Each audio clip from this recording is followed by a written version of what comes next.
Man, I'm excited about tonight, Eric. This is going to be I, awesome. It's I it's your am birthday too. eve. It is my So, last day of being 30s. golly, dude, you're so young. It's so awesome. Well, guys, welcome to episode 147 of the Drag Drive Repeat Show presented by Summit Racing.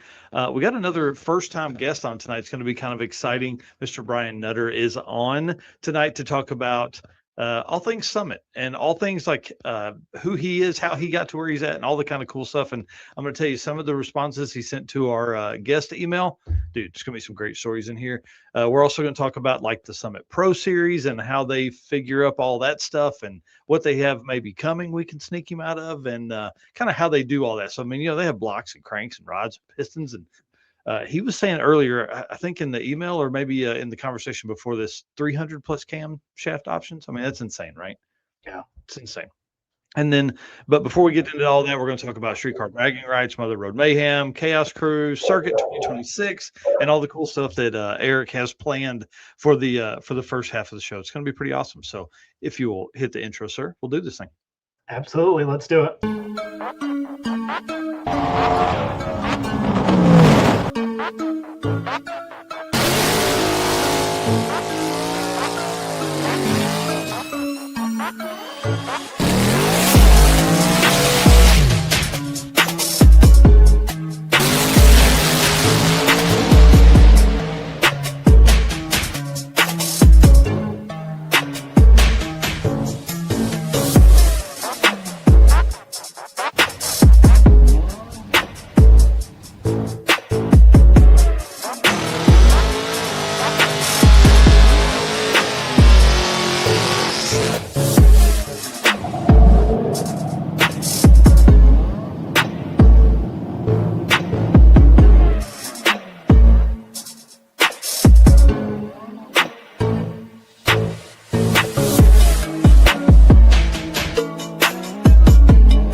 All right, guys. Like I said, welcome to episode 147 of the Drag Drive Repeat Show. I hope you guys can see how wet my shirt is here.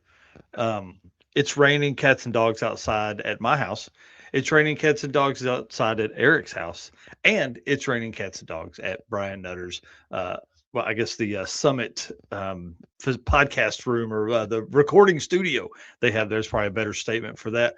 So it's going to be kind of interesting. I mean, if it really gets down with what the wife was saying, hey, it could get really bad out there.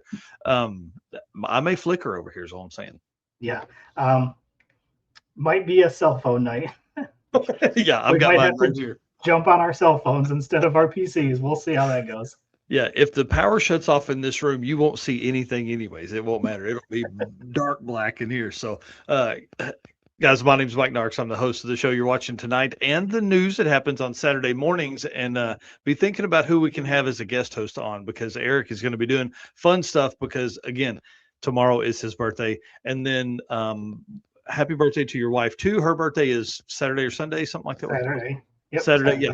So they're going to take the weekend off. He's not going to be in here talking to us. He's going to be talking to his wife. So happy birthday to her as well. And Mr. Eric, introduce yourself. Tell them what you got going on. I am Eric White, co-host of the show and news. And again, everything artwork related, really, that's what's been going on. Tons of artwork, especially getting ready for the circuit, which we've got 15 days left. Whew. And some other stuff that's working on behind the scenes. Haven't really finalized that stuff, but once I get that finished, I'll be excited to release that as well. But yeah, lots of artwork. Yeah, it's been awesome, man, and we're really into this last push. This is the 2 weeks for spectators. You guys are gonna see a lot of reels being dropped, a lot of fun stuff from the track being dropped around the circuit and all that stuff. Plus, this weekend is the Road Mayhem, which we're going to talk about in a second. So, we can't do any of that without our race car friends. So, guys, you know the deal. Hit the share button as we jump in here and kind of kick this show off. It's going to be another good one.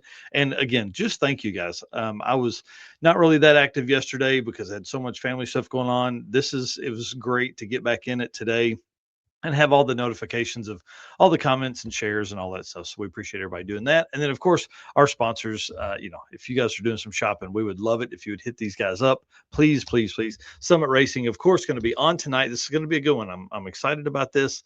Deechworks, of course, the official fuel delivery of Drag Drive Repeat, Molly Motorsports, best pistons in the game for sure. Driven Racing Oil.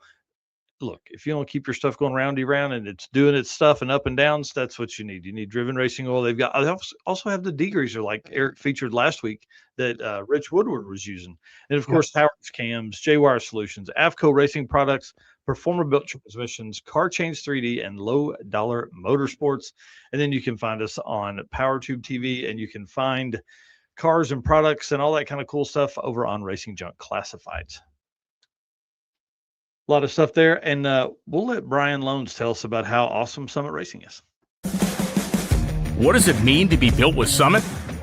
It means you're hitting the autocross, drag strip, road course, trail, dirt, or open road with confidence. Because built with Summit means you're using parts from the top names in performance, priced to make your project affordable, and it's all backed by trusted tech expertise and blazing fast shipping. Summit Racing Equipment. Let's build it together. SummitRacing.com. Well, we're not going to go into just a ton of Summit Racing stuff tonight because we do have the second half of the show going to have Brian on. So get comfortable, get your favorite drink of choice, and let's enjoy this little bit here. We've got updates from around the community, of course. I'm excited to have him on. This is one of many project cars we're going to talk about. Also the Summit Pro line of stuff. But Pro LS is kind of these two dudes right here, kind of live and breathe that stuff as well. All right, sir. Let's talk about some Drag Drive Repeat updates. Mother Road Mayhem is this weekend, dude. Like I'm leaving here at like 6 a.m. on Sunday morning to go over and hang out with those guys. It's going to be awesome. I think we have 12 people signed up for the event, which is a little lighter than what I thought. But what's really cool is going to be the 400 other cool cars that are doing car show stuff are going to also be hanging out and going, what is this drag and drive thing? What is this going on? So I think it's going to be really fun and a great way to, one, people, shake down their car ahead of the circuit. And then two, kind of get in there and mix it up with a whole bunch of other car people as well. So I'm excited about it. Yeah, it's going to be a ton of fun. Yeah. And then, right here, this photo should be the screenshot of the thumbnail for next week's episode. I made it, but I didn't put it in here. So, or no, I haven't made it. Evan Yerkowitz, I need a photo of you, sir. Just some kind of selfie, man. That's why I found one finally of Nick Reinhardt. But next week we're going to have Brandon Dollar on of Low Dollar Motorsports right after his, we're going to say success at Street Car Bragging Rights. And then Nick Reinhardt and Evan Yerkowitz are going to be on talking about their Pro Street record run at Sick Week, and then kind of all the things that come along with all of the drag and drive stuff those guys have done. It's going to be pretty wild. I'm really interested in next week's show. It's going to be a ton of fun. I'm already making notes for it as well. And then this Saturday, the Eric White's blacked out there because he's not going to be here. So I'm looking for a guest co-host. If you guys are good color commentary, if you have a good internet connection, hit us up, let us know. I want to get somebody on here. Red Hat Scotty's kind of always been our go-to. Nothing against Scotty, I love you, Scotty, but I want somebody new. I want to learn and talk to them and stuff like that. The Saturday morning show happens at 10 a.m. Eastern, and then we run for about an hour. So should be pretty easy. And again, I'll handle all the notes and all the slides and all that stuff. I just need this guest co-host to color commentate. Oh, hey, Bucket List Mob in here already. Let's do it, Mike Heston. I'll send you a message. We'll try and lock that in. And Scotty says I have neither of those. Okay, we'll set it up with Mike Heston. We'll get that thing rolling for sure. What else? I think that's it. Also big shout out to our boy Brian that does our video editing and things like that. He bought a new motorcycle this week, dude. Bought a ZX4RR, man. I'm kind of excited about that for him. So already has it modified. Already put a muffler on it. Nice. I think it had 12 miles on it when he put a muffler on it. So That's sounds awesome. incredible. Yeah, I didn't get any video saved in here, but we'll have that for Saturday morning as well. So big shout out to him. He's living vicariously through us for sure. Yeah. Well, give you a quick update. Obviously, I had showed the pictures about my engine being apart. So I stopped by the engine shop today after work and got a date to drop off the engine. So it is going to be there the week before I come down for the circuit, which is perfect timing because he said I'll have it for about a week. So basically, when I come back from the circuit, I should be able to pick it up.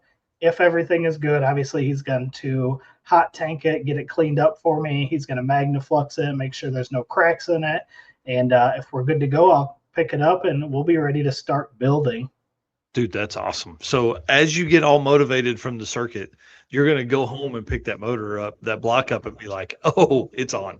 Yeah, it's going to be fun. And then after we did that, we went back, spent the day with Dad, who's in here watching, worked on the Nova a little bit today. We've been waiting for a rubber gasket is what we needed to put the gas tank in. And as we kicked off the show, he pulled up and delivered it. We were waiting all day for it. That was the only thing we need. And the car, for the first time, will be able to just go in and start by key. No gas tank sitting on the ground, no fuel hose stuck in there. So we'll be getting that wrapped up. New gas tank will be ready to go in, and then we're going to move on to brakes. So we'll have the go fast. We need to get the stops down, and then I think we'll be ready for a maiden voyage in that thing. Is it right? Chad Withman here asking Vinny about a Mustang. I don't know anything about a Mustang, and I don't think Vinny does either. So pretty awesome, man. All right, well, dude, that's great news, man. That's so exciting. Your dad and I were in the comments in one of the videos the other day, I think, and he was like, the circuit 2027. Let's go. I'm in. You guys bring the Mustang and the Nova down. That'd be awesome. Yeah, it'll be fun. Oh yeah, that's for sure. All right, well, we're gonna talk about some circuit stuff now, but we're also gonna dive deep a little bit later as well. So big shout out to our boy over at Revved Up Laser Custom Laser Works, Mr. Travis Wise, doing our trophies as we speak. Him and I were messaging earlier today. They look incredible, but I only have pictures of the U versus U presented by Car Chains, and I'm not going to show those yet. So you're gonna have to wait one more week, but that will hopefully get everybody riled up in that last weekend of work before their car gets put on a trailer or on the street to come down to the circuit. So gonna be awesome. So a drag and drive racer there taking care of us, of course. And then I didn't bring him with me. Dadgummit. I'm an idiot. I had him laying on my table, but I forgot to bring him out here with me. This one right here is our sheet for our sponsored decals. So when you come up, you can do this. Lainey Mackey, big shout out to her, another drag and drive racer as well. CNG Signs out of Colorado, did all of the hard work. She put all this stuff together for us for the racer and the road tripper decal sheets that'll be going out to everybody when they, pull up and get registered and, go out. They'll put these on their car, and then we'll go on and do some racing stuff. So it's gonna be kind of cool. I'm excited for those to be there. And then of course I want to go back to this because we have road trip spots available. We'll go into more detail in a future segment in the show here about how many and all that kind of cool stuff, but there are road trip spots available. We are running right down here to the wire, and I think what's going to happen is that people maybe they don't get their plan A car done. And if their plan B car isn't fast enough, they may go back to the road trip, which would open up spots for the racers to come up from road trip into the racer, into a racer spot as well. And so I have 4 spots that will be sent out here, hopefully after the show tonight. I've just been absolutely run over with everything, trying to get all the stuff together for all the events that we have coming up. So that email will go out tonight to see, we have 4 spots available. How many people does it take to get to 4 to fill those up? So I wanted to say one last thing. If you are changing classes, if you are changing cars, if you are changing co-pilots and need a different shirt size or something like that, please let us know ahead of time. It'll save a ton of time while we're registering. So, again, Thursday during VIP Tech, not that concerned with time. Obviously, it's not going to be that crazy, but when we're trying to tech and register 130 people on Friday morning, it could be pretty interesting trying to get everybody in with changes and all that kind of stuff. So if you know your stuff is different from when you registered for the circuit, please, please, please let us know now. You can just send us a quick message like James Young did the other day. I'm so heartbroken. He was going to bring a dune buggy. Now he's going to go back to the race truck and go to the 87 S10 that he is known for here at the circuit. And so, just simple changes like that. Keep us updated, please, please, please. All right, sir. Tell us about some driven racing oil stuff. All right, let's hit this ad read and then we'll jump right in. Hey, it's Brandon from Fort Smith, Arkansas here. Driven Racing Oil is a performance engine oil that can do it all. GP1 is the ultimate oil for any race or performance application. Whether launching hard at the drag strip, enduring the extreme heat of off-road and circle track, or pushing the limits in top-fueled drag boats and demo derbies, winning racers choose GP1. Compatible with engines from classic hot rods to cutting-edge race machines, GP1's unique surface cleaning and high zinc formulation ensures superior wear protection, particularly for flat tappet camshafts, while solving issues like cylinder washout with methanol and ethanol fuels. Crafted from the legendary Bradford, Pennsylvania base oil and enhanced with state-of-the-art additive packages, GP1 offers the best in protection and performance. And you guys know DDR10 is your discount code for 10% off drivenracingoil.com. Whether that's oil, whether that's the degreaser or anything you need, DDR10 will get you that discount. So, Street Car Bragging Rights going on right now. We've got some more updates here in a little bit, but press release, it's time. I loved that, dude. Loved it. That's incredible. And obviously, the Driven team is there as well, so they are on site, which is awesome. So if you guys are there and need some Driven oil, make sure you swing by there and grab that stuff. So events, obviously, for the month of April, Street Car Bragging Rights going on right now. And I'm sad there's no stream, but I can't wait for all the updates. Oh, it's going to be incredible. And I tell you, I think it's probably good. It's going to drive people to be there in 2027. For sure. Redwood Rally Chaos Cruise, April 18th and 19th at Samoa Drag Strip. That is happening in 3 days this weekend.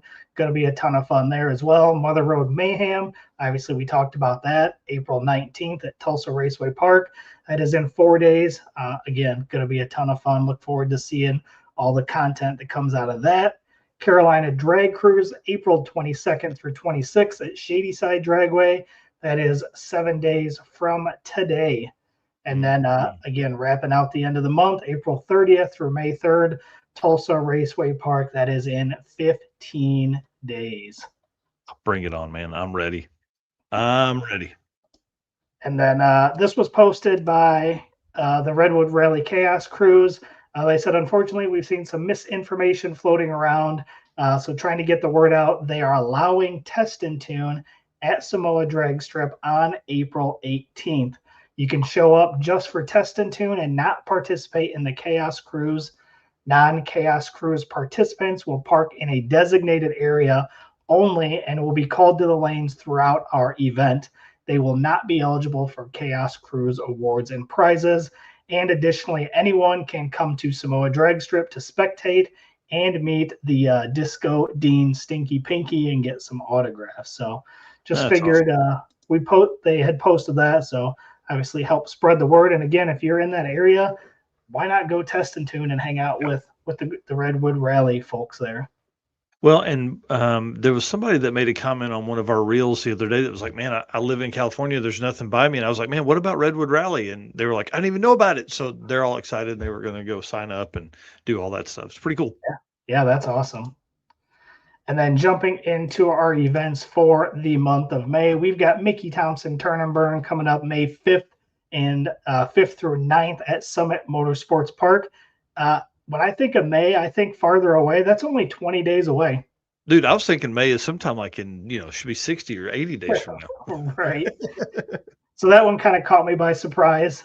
Back to the Streets, May 20th through 24th at Bunker Hill. And where else? Brown County, bro. Brown County. I was explaining this to my uncle yesterday. And George Ray's Wildcat Drag Strip in Paragould, Arkansas. He has been there. He has raced there. He knows how sketchy that place is. I was like, now take that and run grass down the middle of the lanes. And he was like, nope. He's like, I want to watch racing there, but I don't want to race there. So Yeah, right. So Back to the Streets is in 35 days. Drop the Hammer, May 28th through 31st at Mid-Michigan Motorplex is 43 days away. And wrapping out the month of May, Six Speed Fest, May 28th through 30th at Beach Bend Raceway is also 43 days away. And that's wild to think, like, we're less than a month and a half from the season absolutely blowing up. Like this, the Drop the Hammer and Speedfest weekend being the same weekend, that's one of the only times that happens, so far. We are obviously doing it with the Chaos Cruise, but after that, I think June is like completely packed. So it's just nuts to think that that's only, what would you say, 43 days away? 43 days away, yeah. Oh, Pretty wild. Let the stress begin. Yeah. So I believe we are at 51 events was what we had last time we had talked. So again, you can find all of those dragdriverepeat.com/event list-2026. So head over there and check out the interactive map and kind of see what's in and around you. Yeah, the interactive map is as most updated as I can get it to cooperate with me. I'm continue to work on it when I have time, but it's got 46 of the 51 events. So like that's pretty close. But what I think a lot of people are using it for that. They're trying to show their friends where it's at. They're trying to show, the wife where they're going to be and all that kind of cool stuff. So kind of awesome. Yep. So again, DDR10 is that code you can use at drivenracingoil.com and get a 10% discount. Or if you're at Bragging Rights, go over, stop and say hi and say Mike and Eric sent you over there. Yeah, please do. I think Michael Neal is the guy that'll be working the truck this week. Perfect. All right. Well, we'll jump into the J-Wire. Let me hit this video, and then we'll talk about some more event type stuff. What's up, guys? My name is Cole from Fort Worth, Texas. Expert car and marine wiring solutions that you can trust. J-Wire Solutions can wire and plumb your hot rod, your race car, hell, even your drag and drive car. Plus, they offer products to make your driving experience way better, like their blinker module that is just a must for all drag and drive cars. This module will allow your rear turn signals to continue to function while the brake pedal is applied, just like stock. Find all the details at jwiresolutions.com. And just before we jump in there, agree with you, Mama, so much. She said, so sad I can't come to the circuit race. That is, I'm heartbroken, but hey, we're doing it again in 2027. I'm already talking about stuff like that behind the scenes. So, all right, man. Tell us. Yeah, so no better way to kick off the J-Wire segment than some testing. So Mark Campbell, I had said this last week about how Mark and Brian should be one of those first 5 races, and Mark took that.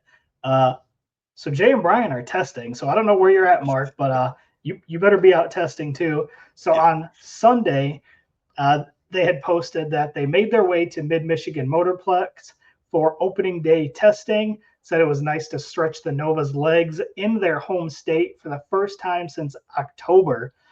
We rode the struggle bus for some changes since sick week that moved us in the wrong direction a little bit.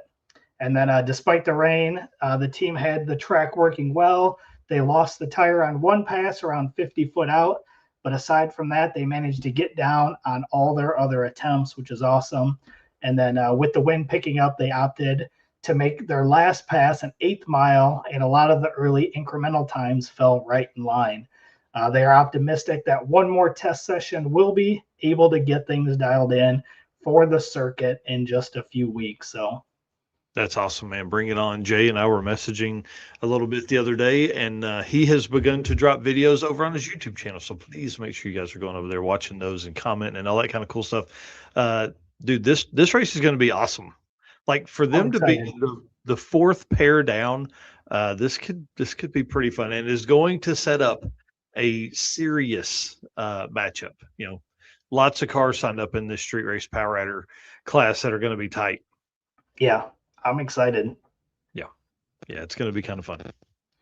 And then next up, our boy Alex Robs went out to the Freedom Factory and took the burnout competition, killed it. I saw the video, and he was just out there annihilating tires on that. So pretty awesome to see. Yeah, photos were awesome. Trophy looks awesome. So big shout out to Alex and Holly and the whole Reps family there. This one was cool. Yeah, big congratulations to them, man. That's awesome for what they've done with that car and how much they beat on that thing. It's that's 3 race cars they have. You know how hard that is? Yes. I have 2, and I know having 3 is even harder. And Richard said Casey came in second, which is also cool. Yeah, I love that dude, and he drives his Camaro all over the place. Casey Ladd, if you're not following him, please do. He drag and drives his burnout car. Yeah, pretty sick. So, anyways, big shout out to those guys, and Street Car Bragging Rights. We're gonna talk about a bunch of stuff here, but this first thing I sent you the other day. I thought this was interesting. I had never really seen anything like this, but they have some on-track insurance coverage for drag racing, which I thought was really cool. Wow, yeah, that's pretty awesome. Quote and bond coverage in 2 minutes. Wow, dang. Yeah, and there's some prices down there at the bottom. I don't know if you can read it, but there's all the way from basically $100K limit up to $400K limit on insurance. So, and this is for one event. So obviously, it's probably a little pricey, but I mean, if you've got a $400,000 car and you're dropping $4,500 for the weekend to protect your car. Yeah, not a bad idea. Yeah. So this may be common, but not anything that I had seen before. So I thought it was kind of cool. Agreed. And then in Street Car Bragging Rights, so we had Jeremy Ortiz here, said he had the last few bits to load up, and then they were headed down. I don't remember what day this was. This was a couple days ago now, but headed down 11 hours to go compete and try to take home another W on one of the biggest events that he's competed in. Can't wait for this one again, Street Car Bragging Rights 2026. Yeah, and if you guys will remember when Nate was on, he said like 500 plus race cars on site. Yeah. And then the next person here, I put all these in here because I thought this was kind of cool. Obviously, Rich Guido has like the longest trip to get to Street Car Bragging Rights. So this photo was Sunday. He posted nothing but sunshine and bugs on the window somewhere in South Dakota. And then on Monday, he posted this one and said somewhere in Illinois, next stop at WAF Racing, green grass and open roads. That's awesome. And then yesterday he posted this one and said, let the games begin. Just tech today unless I pay for testing. First qualifier tomorrow night, which is tonight. Man, dude, I hate that it's not live streamed. Right. I'd be watching that on the side screen. Yeah. And then the final one here was Chuck Stefanski said all loaded up, heading down south for some testing at Darlington, and then heading to Rockingham for Street Car Bragging Rights. So, man, bring it on, dude. Bring it on. Yeah. And then just before the show, I had seen these came out. So this was as of 5 o'clock. I checked again just before we came on. There was nothing else posted. But current qualifying standings, Trevor Brandon in 4th in the DCT versus all-wheel drive. Bring it on, dude. That is awesome. And heavyweight, check this out. Alan Whitaker, number 1 by over a second. Oh yeah, the 710 or something like that. ET, yeah. Like golly. Yeah, the 7-1. I can't see what it is, but I think it's 06 or something like that. Yeah, let me take a look here. It's 7109 and 188 second. Man, that's crazy. So pretty wild. Alan Whitaker out there just tearing it up. And then we got Chris Atkinson in 6th, and we've got Felicia Smith in 11th currently. Yeah, and then John Mayer, who has the O2 it says O2. It's like a General Lee themed Chevelle. Jay, if you're in here, tell us. I think it's. I believe so. Yeah, he's there in 8th place. So man, a great list of folks there. Yeah, so there's 4 drag and drive drivers in the top 15. Golly, that's nuts. Yeah, so pretty cool to see for sure. Yeah. Yeah. Bring it on, man. I'm telling you, that's pretty wild. So again, for those that aren't there, this is going to be our updates for the weekend. So be watching Braggin Rights on Facebook and see how everybody's doing. Yeah. Yep. It's going to be cool, man. Yep. 69 Chevelle blew a charge pipe coupler in Q1. Oh, so Dang that car's come on. Sweet. So again, appreciate J-Wire for being a part of the team. Obviously, you can check out those videos at J-Wire Solutions on YouTube. I saw the new video was posted past weekend. Mm-hmm. This weekend, So, yep.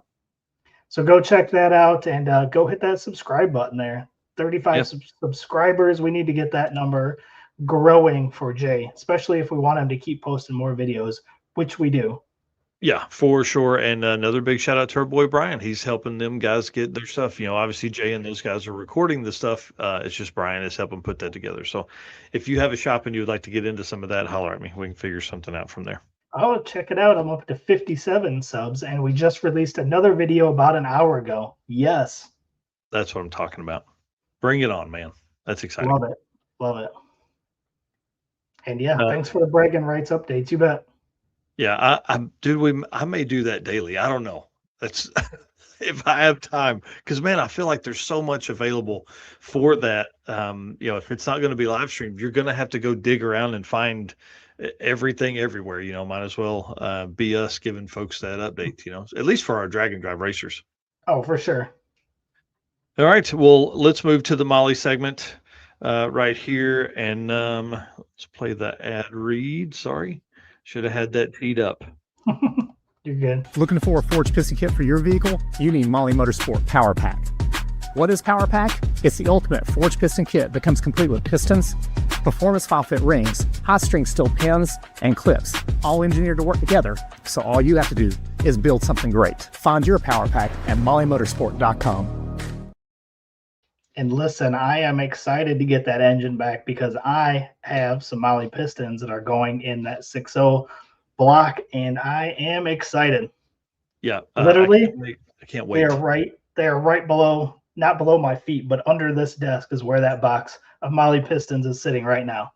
Oh man, bring it on, dude. I can't wait. That thing's going to be awesome. We're going to have a ton of fun. You're going to tear up the streets of Illinois in that thing. It's going to be so cool.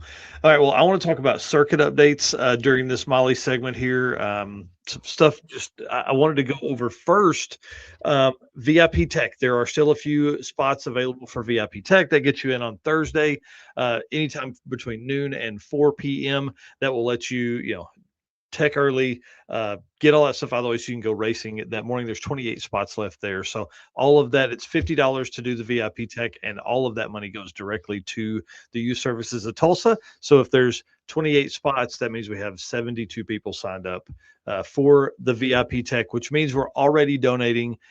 Are you ready for this? $3,600 because of VIP Tech right to the youth services of Tulsa. So it's pretty cool, man. I'm excited.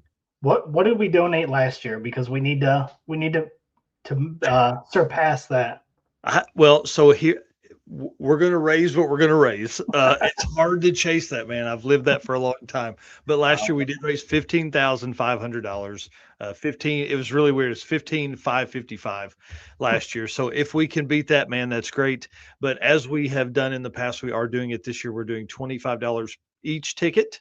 Will go to them, as well as $50 for each VIP ticket. So I haven't figured out what all that is, but that's another, got to be another $5,000 or $6,000 there. And then you do the $3,000 there. So we're pretty close to 10 to start out with, say $8,500 to get started, to even start the event. So we've got 5 first races to gamble on too. Yeah, going to be awesome. So some things to update. I want to talk about who's returning champions, because this list is going to blow your mind. You ready for this? 11.0 Index by our friends over at AT Industries. Jan Haas is coming back. He's also in 11.0 Index. Can he repeat? 12.0 Index.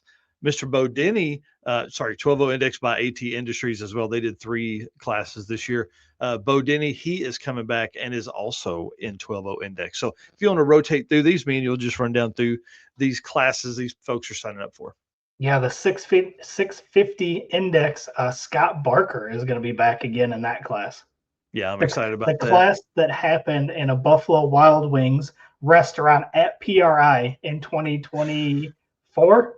I think it was before that because we've ran 2 years of 650 index. Okay. So it had to be 23, PRI 23. Big shout out to David Maxon and Red Hat Scotty and Keaton Maxon and Lance Drager. I mean, dude. That was hilarious, to be honest.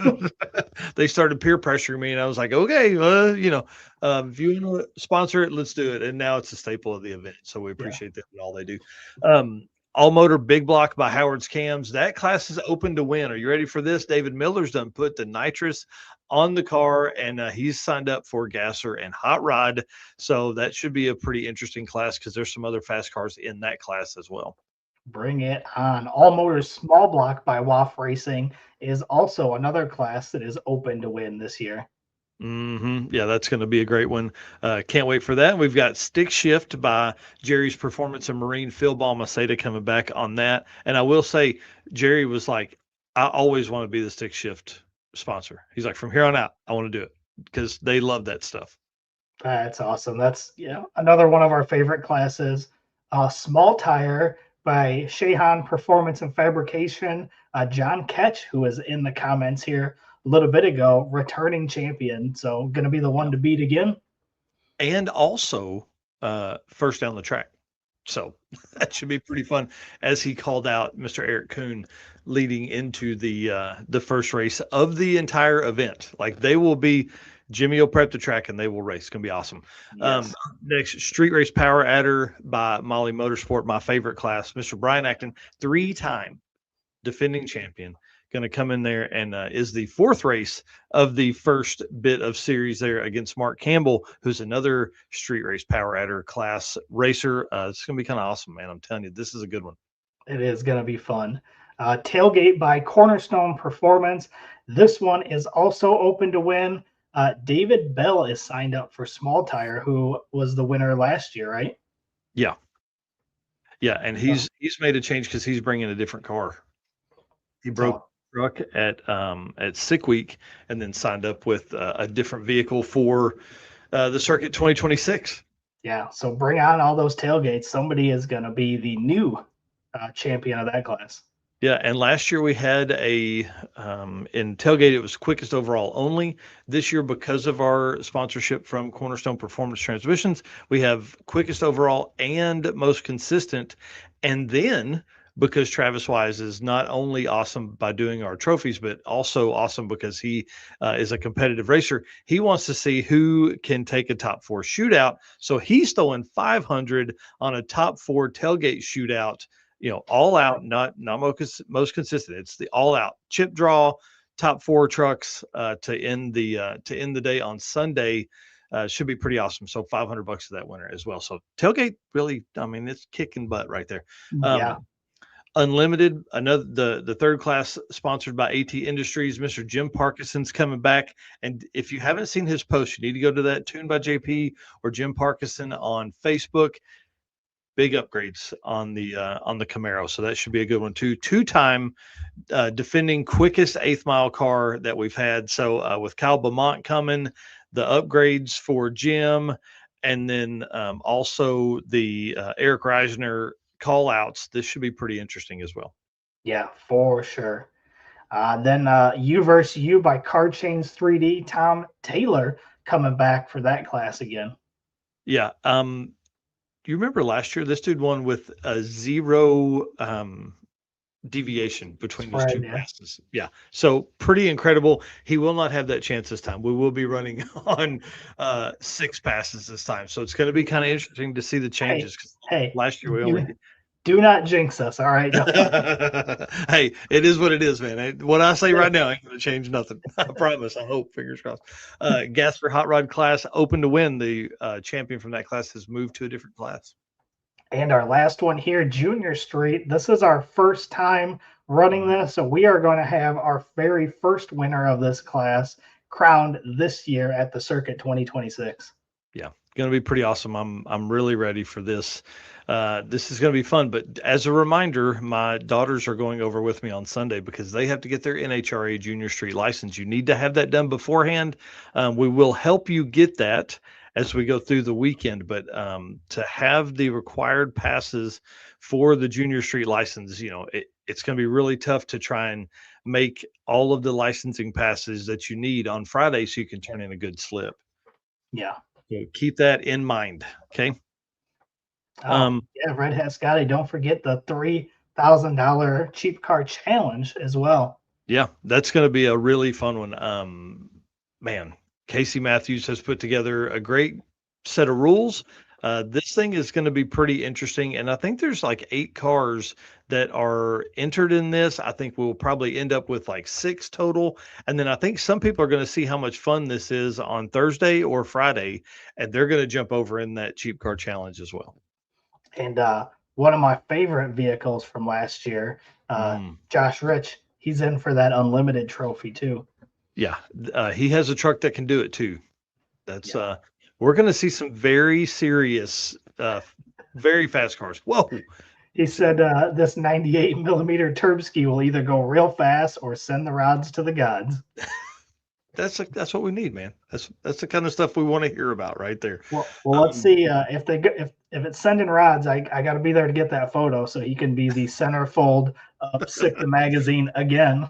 Yeah, and obviously we appreciate them and letting us or them featuring the circuit and featuring our racers out there. So we appreciate that as well. This will be our 3rd year to be featured in Sick the Magazine. Yep. Yeah, pretty awesome. Bring it on, right? Few things I just talked about a little bit. 28 spots left on VIP Tech. If you want to get in on that, that does allow you to tech and register on Thursday between 12 and 4. If you are going to be in town but don't think you can make that time, or just maybe it's not in the cards for you to do the VIP Tech right now, you can still come in, drop your truck and trailer off, and if you want to unload your hot rod and take it to dinner with us when we go to the racer pre-party, you're more than welcome to do that anytime during that little bit of window there. We'll be open 12 to 4. Kind of my plan for the gates is sometime around 11, we'll let people start kind of coming in. So don't get there at 9 o'clock in the morning. There's no reason to get there that early. I know people will be there early. Go do cool Route 66 stuff. Drag your hot rod around, do cool Route 66, or park outside the fence, unload your hot rod, and go drive it around for a couple hours. Because I know there will be people that message me at 9 a.m. Hey, can we go ahead and get in the track? No, can't get in the track. Just wait. Okay, just wait. Please. I'm on my way. I promise. What else in that spot? Races to watch. Tell us what you got. You're kind of kicking around some ideas here.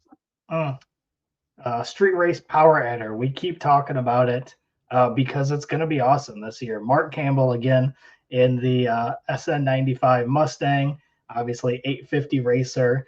Our returning champion, 3-time champion, Brian Acton, again, tough competitor there. TJ Linebaugh will be there in the, is it a Fairmont wagon, I believe? Yep. Light blue Fairmont wagon, another 850 car. So, again, this class this year is going to be super tight. So, super excited about that one. Yeah, and there should be some other racers that are in that mix, but I think currently they're signed up in other classes. So I've been trying to kind of worm my way through the list of racers and go do some research, make sure that stuff looks like it should be. They're not going to run away with the class and all that stuff. So it should be pretty interesting, man. I'm kind of pumped about this event. Again, 15 days from now, dude. 15 days. Stress. Woosah, Officer Mike. All right, let's talk about schedule because this is important as well.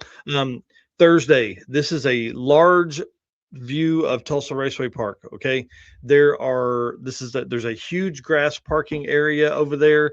Use it for your tow rig parking. That way, whenever we get there on Friday, there's no question. So VIP Tech again. 12 to 4 will be VIP Tech. You can drop your truck and trailer off as late as 6 o'clock. I'll go ahead and leave that in, and then somebody's going to lock the gate up after that. VIP Tech will be handled somewhere in that middle. If you guys have ever been to Tulsa, there's a guard shack or what used to be a timing slip and a weigh station right there. We may set up in that area. We may set up in the pits. I really don't know yet. We're going to work on some of that. Camping is allowed on Thursday at the track. If you want to do that, you can go ahead and get with Robert Voss. He's going to kind of have an area put together and all that stuff. So 12 to 4, come down, hang out with us. Again, bring your truck and trailer. You don't have to sign up for VIP Tech or sign up when you get there, whatever. It doesn't matter. 6 to 9 p.m. racer pre-party. We are eating at a Mexican restaurant we ate at last year. Chicken or beef tacos, rice and beans, soda, tea, or water, whatever you want to drink there. I'm not buying your alcohol. You can buy your own alcohol. The hotels we were staying at are right behind the restaurant. So we are within walking distance. 400 feet, I think, is the furthest hotel there. So if you intend to have a couple adult beverages before the event starts, and do that with your dinner, they make amazing margaritas. But go ahead and park your hot rod over at the hotel, and let's walk back and forth. I think that'll be a little safer for us. And because you know how it gets. Margarita, I may do burnout. I don't know. I'm just saying. My truck's going to be over at the hotel. So that gets us through Thursday. Thursday's pretty easy. Again, we would love to have you. You don't have to show up to VIP Tech to come to the racer pre-party. Show up anytime before 9 p.m. at the racer pre-party, and we should be able to feed you with no question. I've set her up for 300 people. We've had 260 last year. So I think that can probably get us pretty close from there. And if not, I mean, she can make up 20 tacos or something like that. Friday morning, gates open at 8 a.m. at Tulsa Raceway Park, so we can get in and start getting ready. Tech will run as soon as we can get it going. Okay. So I can't say Tech is going to open at 8 because people will still be coming in, but there's going to be 120 plus people trying to get teched on Friday morning. The earlier you can get there, the better, or wait until close to noon and then show up. But the struggle is if you wait until later to get your car teched, you have a shorter window of time. Okay. To make your passes. We require 2 passes from each day's racing. So that could be pretty tough if you're not going to be there in time to do all that. So keep us updated. Sean and Matt Fling are our tech directors. Albert Short from Tulsa Raceway Park will be there as well. We will begin with a driver meeting at 10 a.m. and then we're going to race immediately following that. So our racers that are the first 5 racers: John Ketch versus Eric Kuhn, Red Hat Scotty versus Brett Marvel, Eric Reisner versus Jim Parkinson, Mark Campbell versus Brian Acton, Jack Crawford versus Chris Paget. Those guys, you need to be there early. You need to be set up and have your car ready to go by the driver meeting. I may even just have you park by the driver meeting and drive your car to the staging lanes to start the event. And then we just roll right into the burnout box. Again, as Eric said earlier, we're going to wager on this. It's going to be kind of fun. This is another way for us to raise money. Last year, I think we raised like $1,500 or something like that during this first race stuff. So it's going to be kind of awesome. The track, this will be the longest day for the track to be open.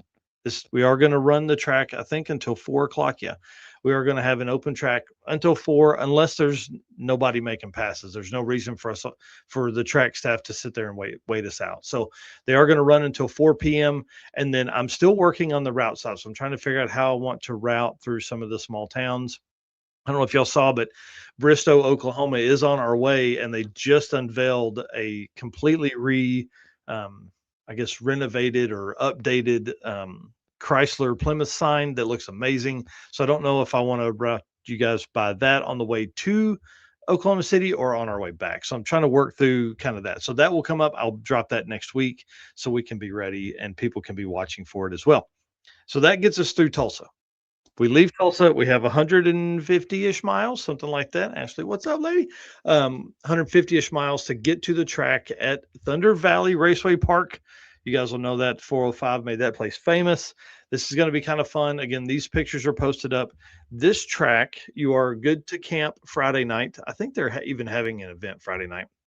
Gates are going to open at 9 a.m. I want to have another driver meeting here on Saturday morning at 10 a.m. as they open the track for passes. We may even do 9:45. So get there as early as you can. I want to do it because this track is different than what we're racing at Tulsa. I want to tell you about turnoffs. I want to, kind of lay out the pits and all that kind of stuff. So we will have a driver meeting, 9:45, 10 a.m. Racing will start immediately after that, and we're going to race until 4 o'clock. Then 6 p.m. to 10 p.m. We're going to have a blast. This, like, I don't think y'all understand how much fun go-karts are with a bunch of 15-year-old adults. Like, yeah. I was just talking about this at work today. How excited I am for this. Yeah. It's going to be awesome. Big shout out to Deechworks. Love those people over there. They're amazing. They're going to be helping support staff. They have also sponsored this racer party. This thing is going to be crazy. 40 plus mile an hour go-karts. I don't know how we're going to do a final race, but somehow we're going to do like a 10 or 12 car final race. Maybe it's, I don't, put your name in a hat and draw it from, we'll draw names or something. I don't know.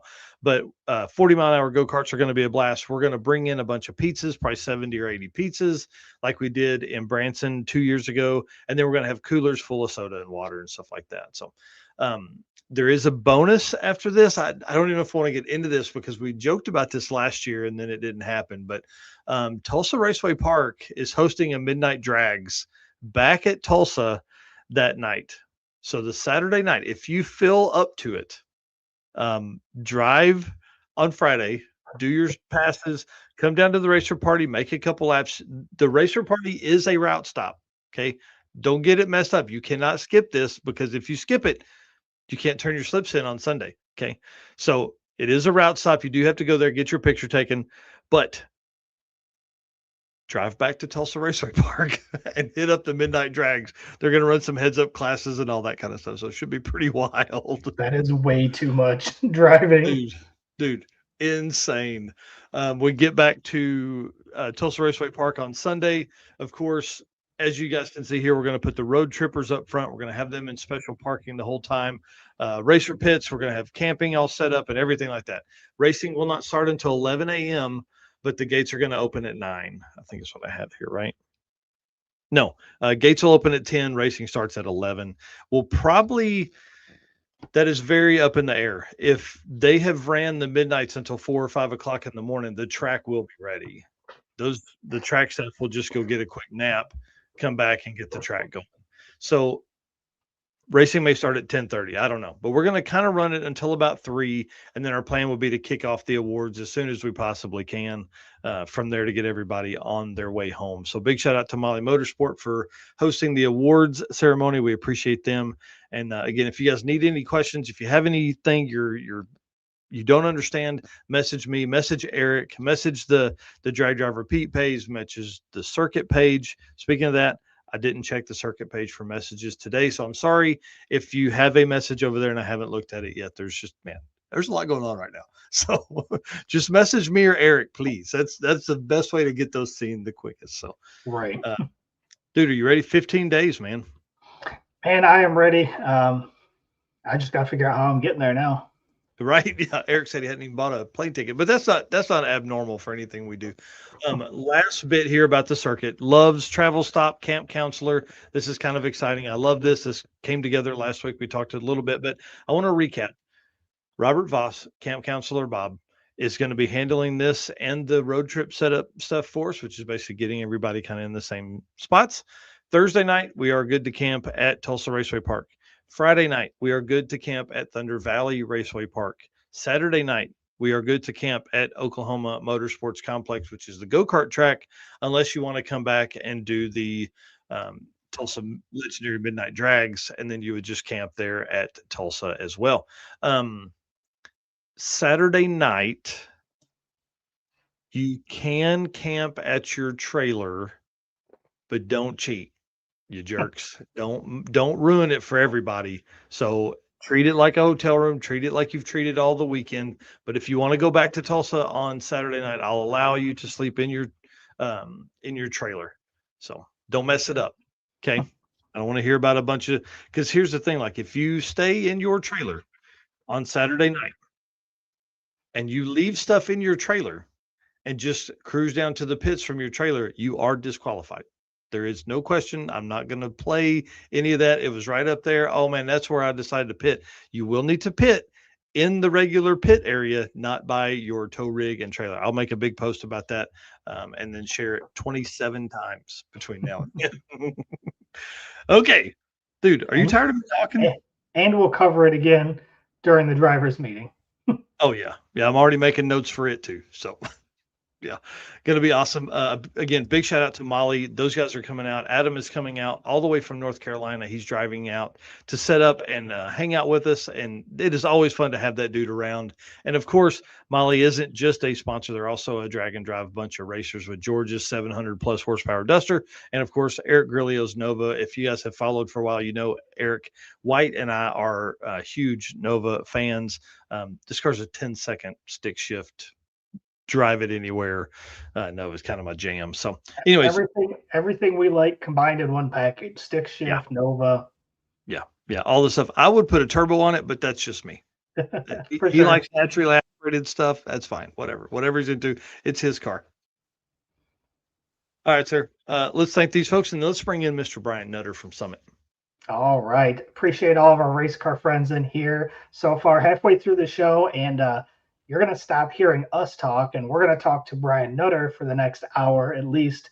And there's going to be some good stuff. So be sure to stick around. Again, appreciate everybody that's been in here making comments so far. And again, can't wait to see our race car friends in 15 days at the circuit.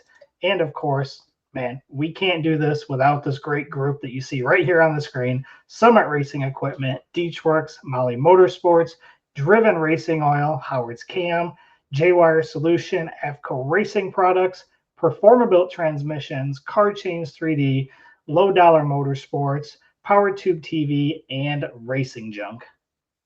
For sure.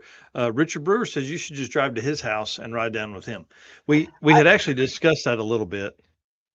Yeah, except for I believe, and I don't think I've said this yet, but I believe the wife and kid are also going to come down and hang out for the first time with us at the circuit. So we're going to be traveling together. Yeah. And I'm kind of excited to see that, but then also you do that with three folks, it becomes very difficult. And to keep the amount of vacation time you need to hit the events you got on your schedule, we probably need you to fly because you can kind of maneuver around some times and, less time off from work. Yeah. I had this conversation at work today, and this will be quick. We are April 15th. And tomorrow will be my first vacation day of the year that I've taken. I don't know if there's anybody else on my team that hasn't taken a day off yet, but wow. You guys don't understand. I got to save these days. Yeah. You only get a few weeks, and that we've got every minute of it tied up. So, yeah, for sure. All right. Well, I'll read this ad read here, and then we'll bring in Brian and start this conversation.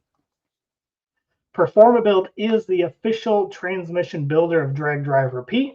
At Performabuilt Transmissions, their goal is to engineer and build the toughest transmissions on the planet. Performabuilt doesn't just rebuild transmissions, they systematically re-engineer each model to eliminate OEM flaws and to achieve the highest levels of performance. That is why they say their transmissions are not just built, they are Performabuilt. For sure. Real quick, just back on the last topic we were on.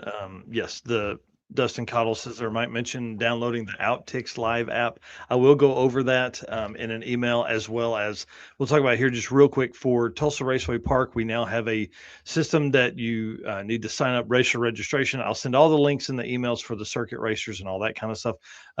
Great point. I should have put that in the last bit of notes, but we will be covering that as we lead up into the next few days. All right. You ready? I am ready. Let's do it. All right, Mr. Brian Nutter, let's get you set up here. We're in the big screen because I'm excited about this. This is going to be kind of fun. I want to knock out this first segment is about you, which is going to be tough because you have one of the coolest jobs I think that maybe we've had on here in the past. So, but we got to know about you. We got to figure out how you got there. So tell us who you are. Yeah. Hey, thank you for having me on. This is always just such a awesome opportunity to get to talk to folks. And then I've been watching your show this entire time from the background and looking at all your sponsors. You guys got some really quality sponsors for your show. We appreciate you seeing that. Well, it's like I know like 80% of those guys we carry, and the other ones I have no doubt are really quality people. So, shout out for those guys for trying to help out and support the racers as well. Well, Yeah, we absolutely. appreciate that. And one of the fun things that we've always talked about is like, how can we bring sponsors on? And it's not like, it's just this conversation we're going to have tonight is how do we, one, help their business get more notoriety and out there and in the public, but then two, like, man, you guys are so smart. How do we teach the community about all this stuff? You know, like Low Dollar Motorsports is our newest one. And Yes, Brandon all of over this there. stuff. Oh my gosh. Yeah, it's incredible how smart that He guy is. lives it. He's on He next week. Oh yeah. lives it. All right. You know, and it's like guys like Brandon where, you know, he lives it. He's on the leading edge of relevancy with the racers because he experiences it. He knows their problems, kind of the same as me, right? It's like you just get to the root of the problems and you figure out a solution and you offer it. And, you know, he's in it to win it. That's exactly right. Well, he's on next week, and I'm really pumped because Cool. the phone call that him and I had that set all of his sponsorship up was, you know, he is a entrepreneur through and through, and then to take what was basically just a hobby, he was in the right place for what his mind needed. You know, he's an engineering guy and ended up taking stuff that was working for another completely different application, and then you know, making it work with cars and Those are the saving best. people a ton of money. Yeah. Well, cool. Yeah, so I do product development for Summit Racing, and I've been doing this since 2018.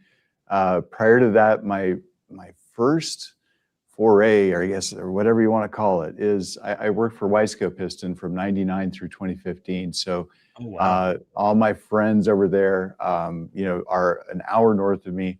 So, you know, Vic Ellinger, who you guys know a lot of these guys, you know, that race and people that are my coworkers from the past. You know, I still associate with them and talk with them nearly daily in some cases.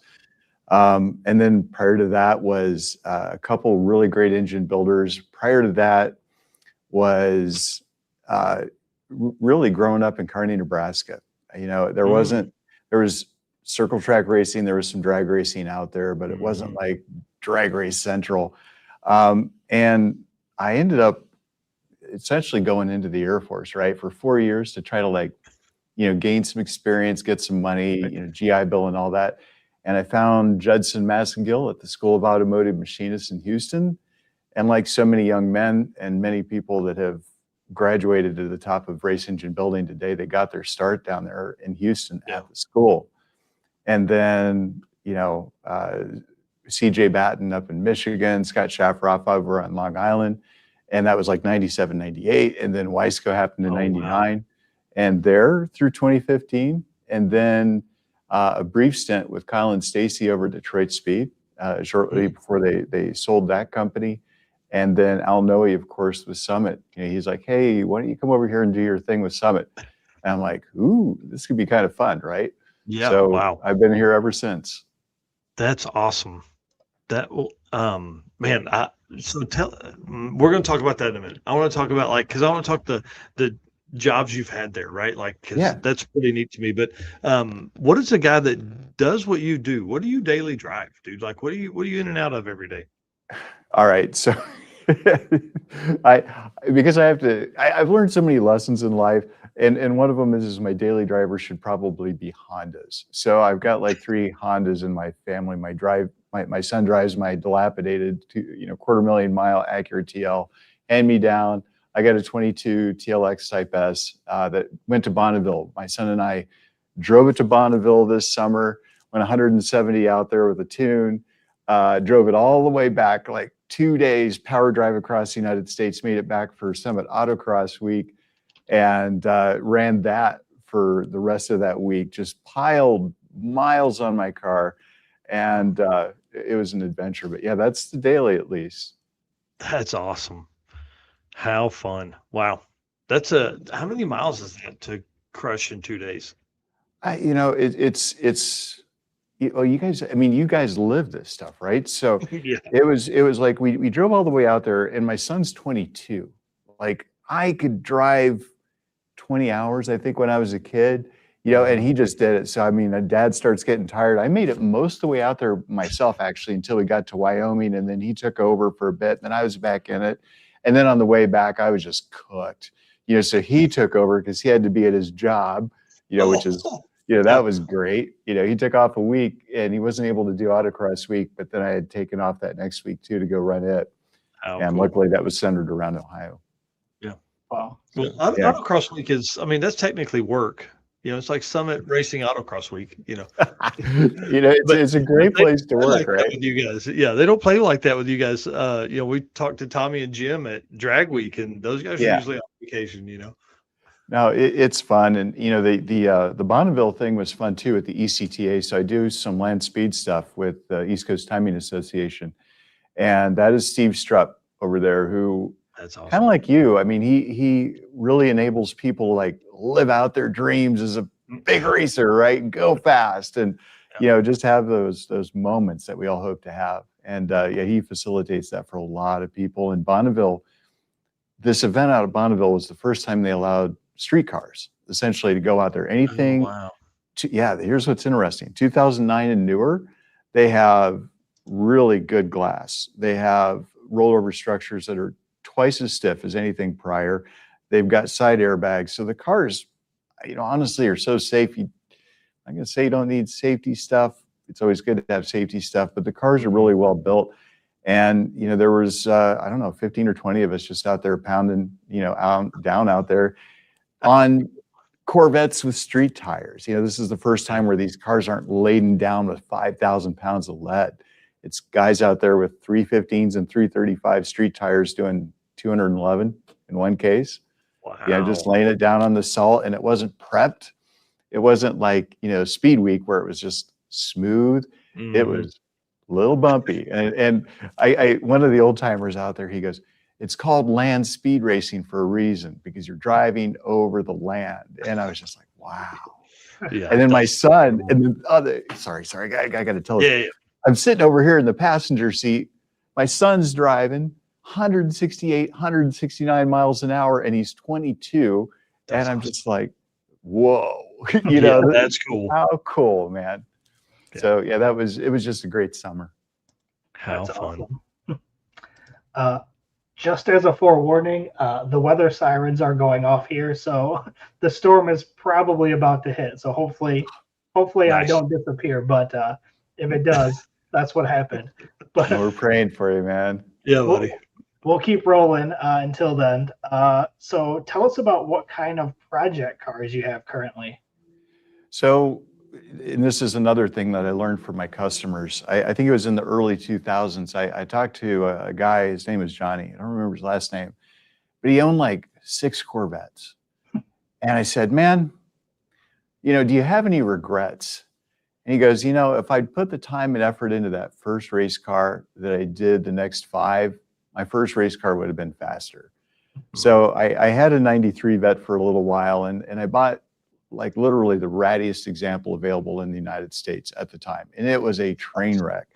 All my friends, I ended up chopping the top off the car, but that's another story. I ended up getting a 2002 C5 Z06 back in 2010. And that's been my baby. Just that's reinventing awesome. It, did Holly LS Fest. And that got me into the Optima with Jimmy Day and that crew over there. Again, a guy that is, helping people, live their dreams on a racetrack, right? So there was, that experience, going out to, Vegas, out there, Pahrump, Nevada, to go run that thing. And then after that was more land speed racing. And then it kind of like probably a lot of us, we end up going a little bit faster, and then we break something. And then the one, well, there's a lot of nice things about working at Summit, but employee pricing on parts is a really key part of my existence, because without this company here, I couldn't afford to do what I'm doing, because I break stuff and have to get it put back together again. And then what's another kind of cool thing is, it's like, if we don't have it, I invent it, right? Right. Wow. So it's like, this happens all the time. I'm like, why don't we have this? So I'm in a position right now. I got tons of great partners all over the place. But yeah, so that car is right now, it's over at Eric Johnson's place over in Medina, Ohio. He owns a company called Backstreet Performance, where he does road race, tuning, chassis dyno, race prep, all sorts of stuff. So the car's over there right now getting the spherical ball joints everywhere in the suspension. A friend of mine helped out with some suspension parts. Ryan Matthews over with After Dark. And so we're taking the suspension to the next level. And then I've got it's an LS7 based engine that's ran perfectly fine until I took it apart because I needed more power. So the heads are being worked right now, and it's going to get one of my cams.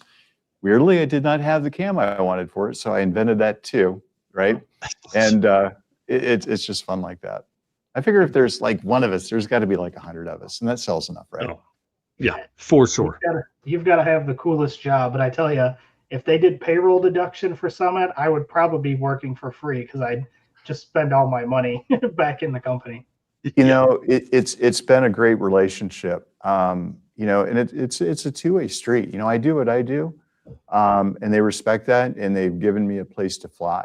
You know, with these ideas of mine, I did pistons for the first 15, 16 years of my existence, right? I created some really great parts over with the folks over at Wiseco, but it was pistons.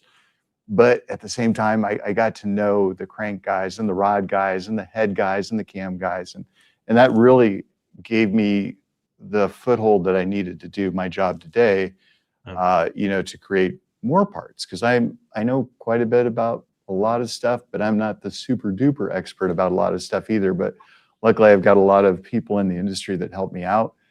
You guys, anybody watching, you guys know who you are, that make me look good, right? And awesome. It's fun, getting to use all these industry contacts that we've cultivated, over the last 27, 28 years professionally. Yeah. That's so cool to have done that long. To be involved in that level of cool stuff for that long. Yeah. It's been great to raise customers up too. I was in a really interesting position when I left the School of Automotive Machinists. I worked there at the same time. I was what they called the director of admissions. So I was admitting some students, to the school, guys coming in, right? So, Pecos from LME, Eric Koenig, he's another one of my guys. Dave Localio, another one of my guys. And there are hundreds and thousands of these guys that were going through the school when I was there. I was at Wiseco. They were coming up as engine builders. So I latched onto them, and they latched onto me, and we helped them launch their businesses, Yeah. And that education side of things has stuck with me ever since the school, because I was also teaching a bit there, nothing big, just like an orientation class. But that was actually what I ended up doing for the first year. I joined Summit Racing in 2016, late 2015, we were not super well versed in LS. I know it sounds crazy, but we weren't that good at it. So I wrote a ton of spec guides and articles, and a lot of those are referenceable here out on the internet today. Cool. But that helps people on the outside, that helps people internally, so that they knew what fit together. That's always key, so you don't get customers getting parts from the same company that don't fit, right? No. So the education's always been key. That's awesome. Yeah. What's this? So is this a 944, right? Yeah. So this is funny. I've been dragging my son. He's 22 now. His name is Van Nutter, named after my grandpa, actually. Nice. And yeah, I've dragged him around to racetracks since birth, and he didn't really latch on to it. He was 16 and 17, and he wasn't really into it. And I wasn't really pushing him into it, because I used to have this saying that as soon as my son starts racing, my racing days are over, because I'm going to have to focus. As you guys know, that's not true. You get to do it with them, which is even better. So now we're joining efforts together out there in the garage. He's like, Dad, I want to build a car. And I'm like, well, what do you want to build? And he goes, well, it's got to be LS powered. But I kind of wanted to do a little bit of everything. And he found a 83 944 on Facebook Marketplace for $2,500, as they all are, right? Yeah. And he's like, hey, you want to go take a look at this thing with me? And I'm like, yeah. bring your money. He goes, what? I'm like, bring your money. So he brought his money and we bought it. And then we drug it home, and he gets used to, having the car on a flatbed, right? So he's getting to be good friends with the tow truck drivers by now. And then he found a $500 L33 on Facebook Marketplace. So we stock bottom end, took the heads down to TEA, and they went through them for $850. Did a nice job, just freshening the heads, some good valve springs on it, and put it back together. Traded some work with another coworker for an intake, an LS6 intake. So it's going, one of my cams. Actually, this is funny. This is actually a hand-me-down, and it's not a Brian Nutter cam. It's actually a Jeff from Engine Power Systems, EPS. It's a cam that I had in my Corvette back in 2010. Wow. Yeah, just a great cam. So I was able to hand it down to my son. And yeah, we were planning on getting that thing out to Bonneville. And as you guys know, the thrash, right? It was, we got it running, all parts from Summit. This feels really great. And then the windows don't roll down, right? It's got power windows. And that's kind of a problem because we ripped out the AC like first thing, right? And we were like, my son's, he's great. He's like, oh, sunroof still works, right? I'm like, son, we're going to be driving, in July, out to Bonneville, and it's 120 plus on the salt, but okay, like we could still do this. And so neither of us we were kind of like looking to each other, like to kind of let us off the hook. And then the car let us off the hook because the first time he goes to hit the clutch pedal, oil all over the floor. And it's like, oh, well, clutch slaves, and in that car, it's a transaxle car. So everything has to get drugged back out, but it kind of gave us the excuse. Oh yeah. That's brutal. Yeah. Well, but what a great experience for him to have that thrash and to try to get ready for a race and to face adversity and then to get through it. Those are the best lessons, right? I think that's a typical week of drag and drive. Yeah. Yeah. I mean, you guys are doing this thing, right? And it's these experiences. It's not how fast you go. It's having these experiences and things and people you meet along the way. Well, and no less than a 944 is right up our alley, so I love it. Yeah, well, I think the balance of that car is perfect for that too. It is, and so he wasn't shy about cutting it apart. I got another story on cutting cars apart, but because it's kind of how I started going fast. Like we all have, we didn't have any money to buy go fast parts, so instead we just gutted way it, less. right? Yeah, right. Yep. So we've got Summit Employee Drag Day on the 14th of next month. It's on a Thursday, so a ton of people at Summit Racing take off and head out to the strip, and then we just go run. And I challenged them to go get the car ready for that event. So we'll see. How fun! Put them on notice, right? We got to get it to the track here in a month. Right. Yeah. Right. Well, walk us back a little bit. I love this question. Is 11-year-old Brian, is he a car guy? Yeah. Yeah. It was this is a weird question. Like I hadn't been posed this question before, because my dad, he like everybody did in the 70s and the 80s, we changed our own oil, we did our batteries. I remember him doing timing chains and stuff like that. But so like he could do some stuff. But when I was 16, I had a 68 Ford Ranchero, and he also painted cars, right? So he knew how to do some stuff, but at the same time, I go to try to make my 68 Ranchero faster, and I put the timing gun on the thing, and the timing was 0. I'm like, that ain't right. So I put, 12, 13, whatever it was in there. And then my dad feels like it's a little bit peppier, right? So he comes out and he puts a timing gun on the thing. He's like, oh my God, you're going to blow up the engine. And I had to present to him the factory manual, like, no, Dad, this is how it's supposed to be. So I don't know how many decades my family's cars ran around with 0 degrees initial timing, but that was, oh man.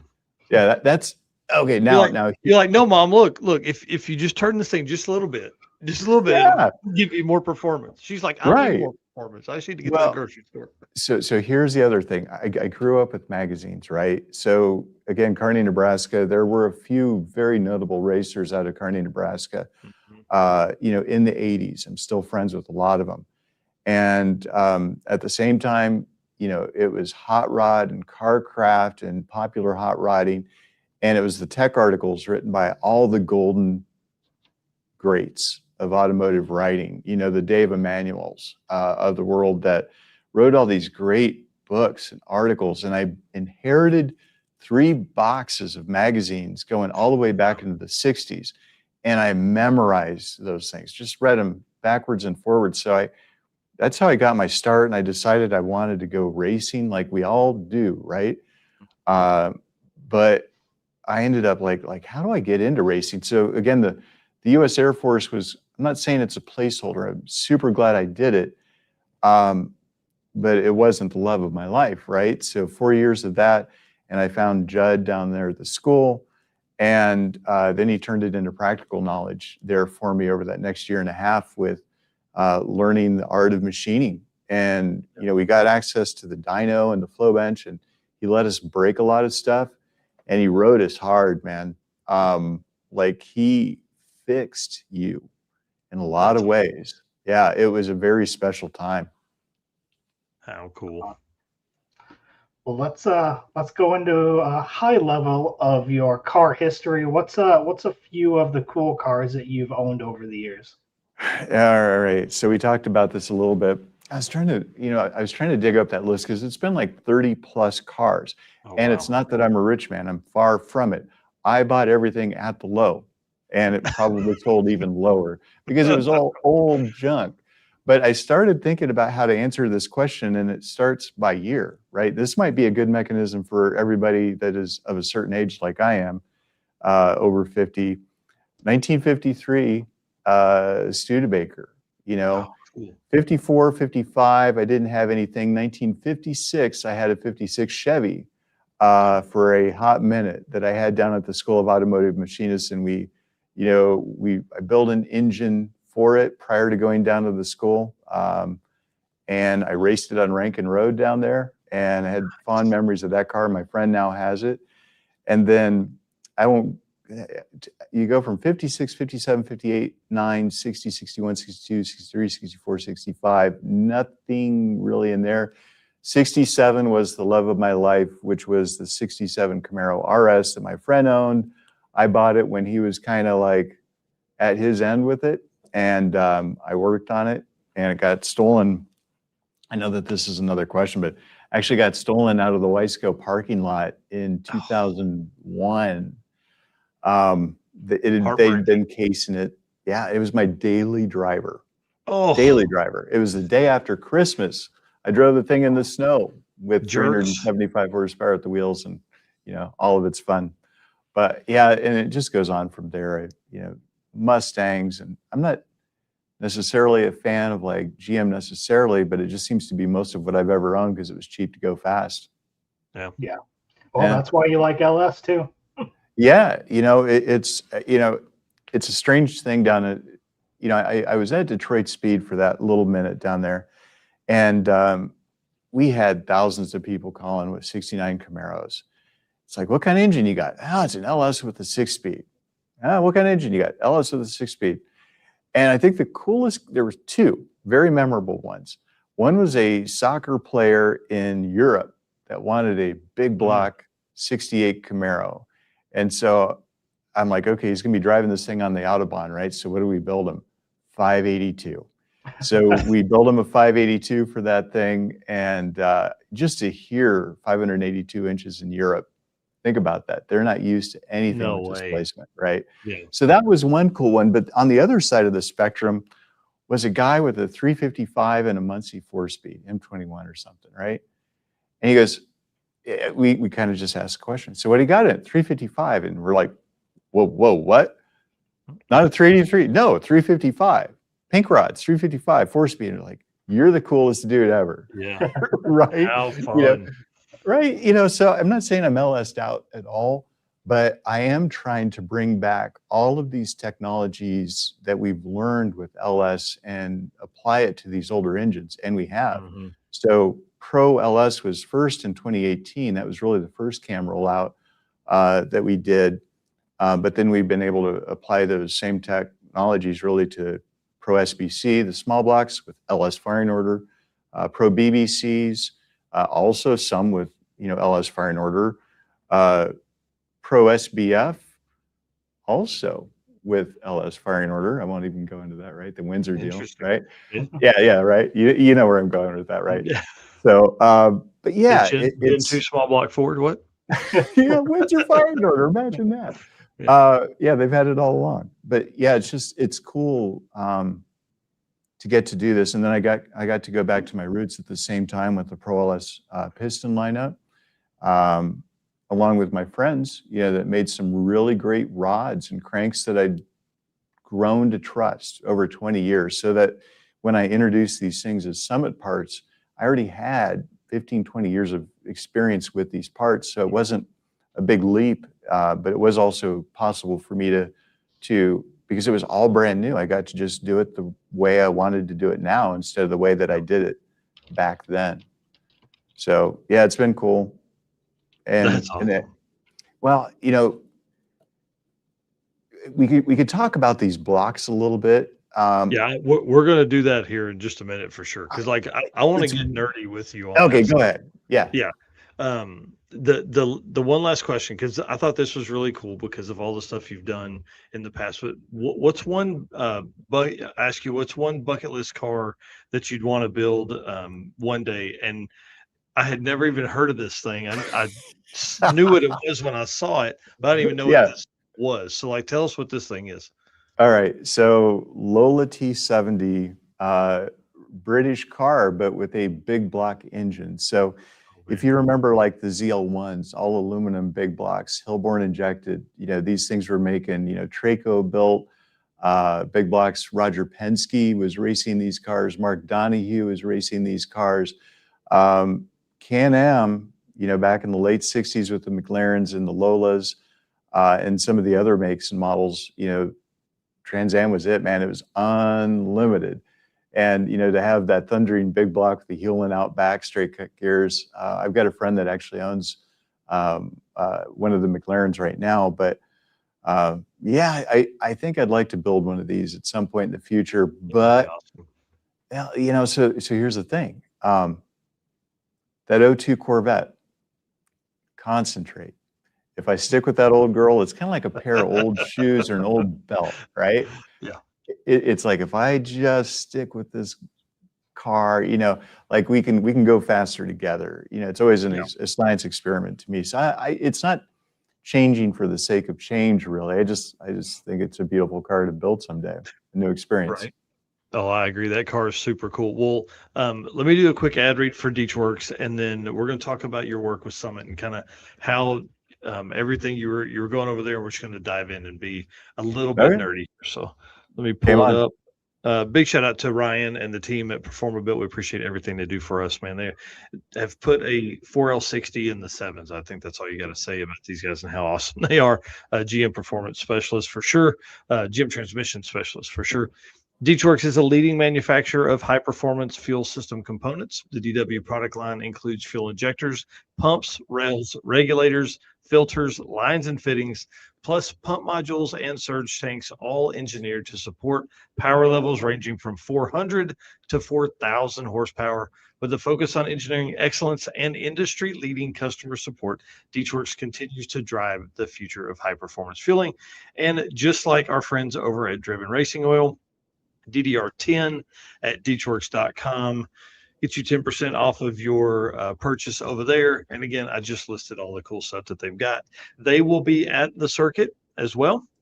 They are bringing 2 cars. The 850 competitor of Mark Campbell is going to be a fun one to watch, but also the car I'm going to climb all over and touch every inch of is the 4G63 powered Volvo Amazon 8.8 rear end, 5-speed transmission. This car is going to be a blast. It's owned by David Deech, the founder of DeechWorks. So it's going to be kind of cool hanging out with that entire team during that, sponsoring the racer party, bringing 2 cars and bringing some support staff. So we appreciate them and all they do for us. All right, let's this is kind of fun. I think this is going to be really interesting for a lot of the people that are watching this and kind of have followed. I mean, there's a lot of people that know who you are. Obviously, you've done a lot of work in the community, but I want to I just want to go. I mean, I guess we just dive into this now. Like, what is the question I have here is, what do you do now? But I want you to expand on that. Like, what does that mean? You know, when you say like Summit R&D, what's that mean? Yeah. Okay. So I guess really when I joined Summit, the private label, private brand group had been functioning very nicely for many years. And a lot of these products that we sold up until that point were, I'd say, parts that were, made for us by a lot of different vendors that, they sell already through Summit on the branded side. And they're like, hey, do you guys want a blue version of this? Right. And it's like, yeah, sure. So we did it, and we were able to, do wonders with pricing through the volume and everything, and keep parts in stock. That's the key. But when I arrived in 2018, Al Nui wanted engineered products, because that's what I did for Wiseco. So I'm not an engineer. I'll tell you, I have not graduated college. I haven't. I have a ton of great friends that are engineers and masters at their craft and have been doing this entire time.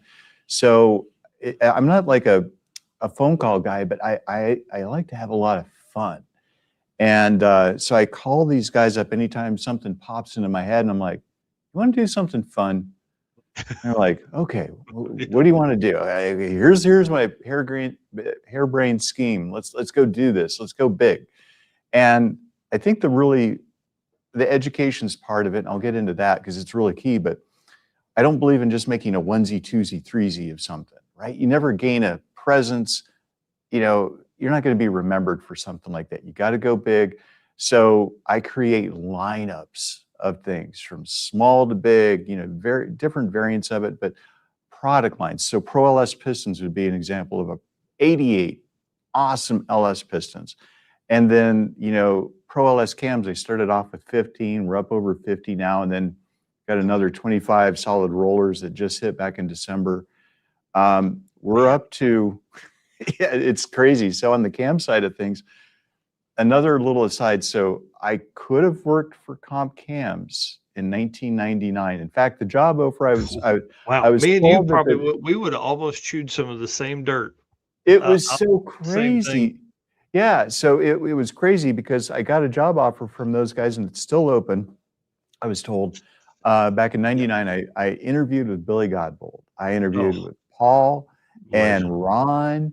And I almost went over there to manage Zex Nitrous, if you guys remember. Yep. And so I've always been like this huge cam guy. And again, working with my friend Eric here locally at Backstreet Performance, all these years I'd go over to the chassis dyno and just see all these combinations, what was running, what was good, what wasn't good.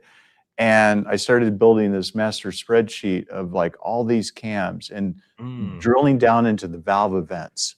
And then that is something where I feel like there's some people out there that are really good about showing people valve event driven cams. Steve over, just retired from Cam Motion. He was big into valve event driven things. Now he's got the camshaft school, right? So he and I have been trying to educate, force, really get people thinking about cams in terms of the valve events, driving, duration, LSA, and advance, not the other way around. So by tweaking each one of those 4 events, and then, things end up a little bit wonky looking, with the durations, LSA, and advance, but they're right, and they're pure. It's a weird word to use, but okay, so think about this. So say you have a cam and you make one change to it, you add 1 degree of advance. You've actually changed 4 valve events. Did you help 3 and hurt 1? Same thing happens with LSA. You change it 1 degree, or you change exhaust duration 1 degree. You do one little thing, it actually changes 4 things, but when you do each one of those events separately, it is what it is. So that has been key to my cam lineups, is they're all incremental. And a big shout out to the guys over at Comp, who I grew up with their, their Comp Cams 268s in the 70s, and the 280s and the 292s, right? I'm huge fan of 70s and 80s cam grinders. Iski, obviously, that just passed. just huge fan of those guys and all their work. But our cam lineup is the first where we show the valve events very clearly in these digital spreadsheets, so people can really dial in what they want. And if they look at them, they're all very incremental. It's not black magic. We got rid of the black magic because that's been how cams have been sold for way too long, is black magic. I don't believe in it. So I want to just show people, like, here's what we've got. And that's interesting. It is. And it's like the only way for Summit, I think, to get anywhere really fast, because I mean, it takes a long time to develop a reputation, but if you just share what you learn, Spintron, dyno, educate people, right? It's kind of like it helps your credibility with people when you can just be like, hey, here's my experiment. I tried it. If you do this experiment, you're going to find the exact same things I did. And that's the fastest way. That's awesome. So that's Summit R&D for you in a nutshell. And, the education is a big part of it, right? So it's like, talking with the racers, when I was hanging out in the background earlier, I'm answering tech questions on Facebook in some of the groups, because I'm addicted to helping people. And, so that education is big, but I get to do these, like this deal with you today, talk about the parts, answer questions, do the videos, and those get out there on YouTube or used internally for training. So it's, that is Summit R&D, and it's really anything that kind of feels cool at the moment, and it can be really wide ranging. That's awesome. We're going to talk about some of that in a minute too. Well, let's back up a little bit and give us a little bit of history with the company. What other jobs have you had with Summit? Really only one. So when I got here was that tech writer position. Summit is notoriously hard to get into. They don't just hire people, they don't just be like, hey, Brian Nutter needs a job. It's not how it works. So I came in, as a tech writer. That was something that they needed at the time. I was working with a great team over here that they're like, you know what, our customers need help with this. Can you do this? I'm like, I can do this. So that was where one of the guys I work with, his name is Paul Spurlock. And he goes, that there's 46 different Gen 3 and Gen 4 LS engine codes? If you count every block, every head, every displacement, all this stuff, trucks, cars. I'm like, no kidding. So he goes, yeah, we got to write a spec article on every single one of them. So we did. We wrote 46. Yeah, it was crazy. Wow. So, and in fact, you mentioned David over there at Deechworks. He was one of the people that helped me when it came time to figure out what injectors, came in these engines, right? Mm-hmm. The flow ratings, part numbers if possible. So some of our good friends and partners here at Summit Racing helped me put together those spec guides. I did that until this private label, job opened up where I could do my thing. But what was great about it is I learned not only who our customers are, but also who my associates are, like what they did know and what they didn't know, and how I could help those folks, get up to speed too, so they could be, really good at their jobs. So with your history with Wiseco, your history kind of around all that, one of the notes here we have is, Pro LS pistons, rods, cranks, the whole rotating assembly parts, like not just for LS, but for, I'm going to run through this lineup here: small block Chevrolet, like you did a minute ago, small block Ford, big block Chevrolet, LS. And then there's, you guys have Gen 3 Hemi as well, right? Yeah. LT as well. LT, yeah, we're spreading the love around. So we've got the LS line, which has been, it's essentially modeled after my original design I did back at Wiseco. And it was the first of the 2 1/4-inch wrist pin strutted forgings, meaning that you could put a 4-inch stroke in it. And it used to be that pistons were full round and they'd come down at BDC and they'd be hitting the reluctor rings. He used to have to notch that stuff. And a Pro LS piston, we essentially used a 2 1/4-inch wrist pin, which was common in a Jack Roush cup engine at the time, was a 2 1/4-inch wrist pin. So I just took the idea of that 2 1/4-inch wrist pin and that strutted style forging. And then the real key thing I did with it was a cup style piston has to run at like 9 to 16 thousandths of clearance. Because of the structure on that piston, it can run at 4, 3.5, no problem. And it's still like way, way good out, well past 2,000 horsepower. So, you know, we upgrade the pins, you know, typically in that 12, 13, 1400 range, but it was just one of those parts that's so good and there wasn't any fat on it. And there's another line of pistons that I just got to create. It's really, really huge. It's called Pro LST, and it's something that I wanted to do since about 2012 or 13. There is a guy by the name of Kevin Kwiatkowski that works for Pratt Miller, and he has a Mitsubishi Eclipse, and he's known as Kigley Racing is his company. He's really good with transmissions, a high-level engineer.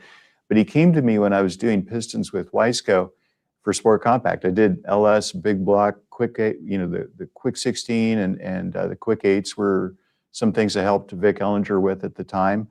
Great dude. But the LST is if you ever take a look at a CTSV, like the LSA or the LS9 or an LT4, the connecting rods on them are actually shaped like they've got a taper from small, you know, from top to bottom. And he came to me and said, I want to do this on a billet piston. So we built it for him. And what he was able to do with that was apply the bearing area that the wrist pin needed and the bearing area that the pin bores needed within the piston. And when it doesn't need to be straight up and down, the loads they don't work that way.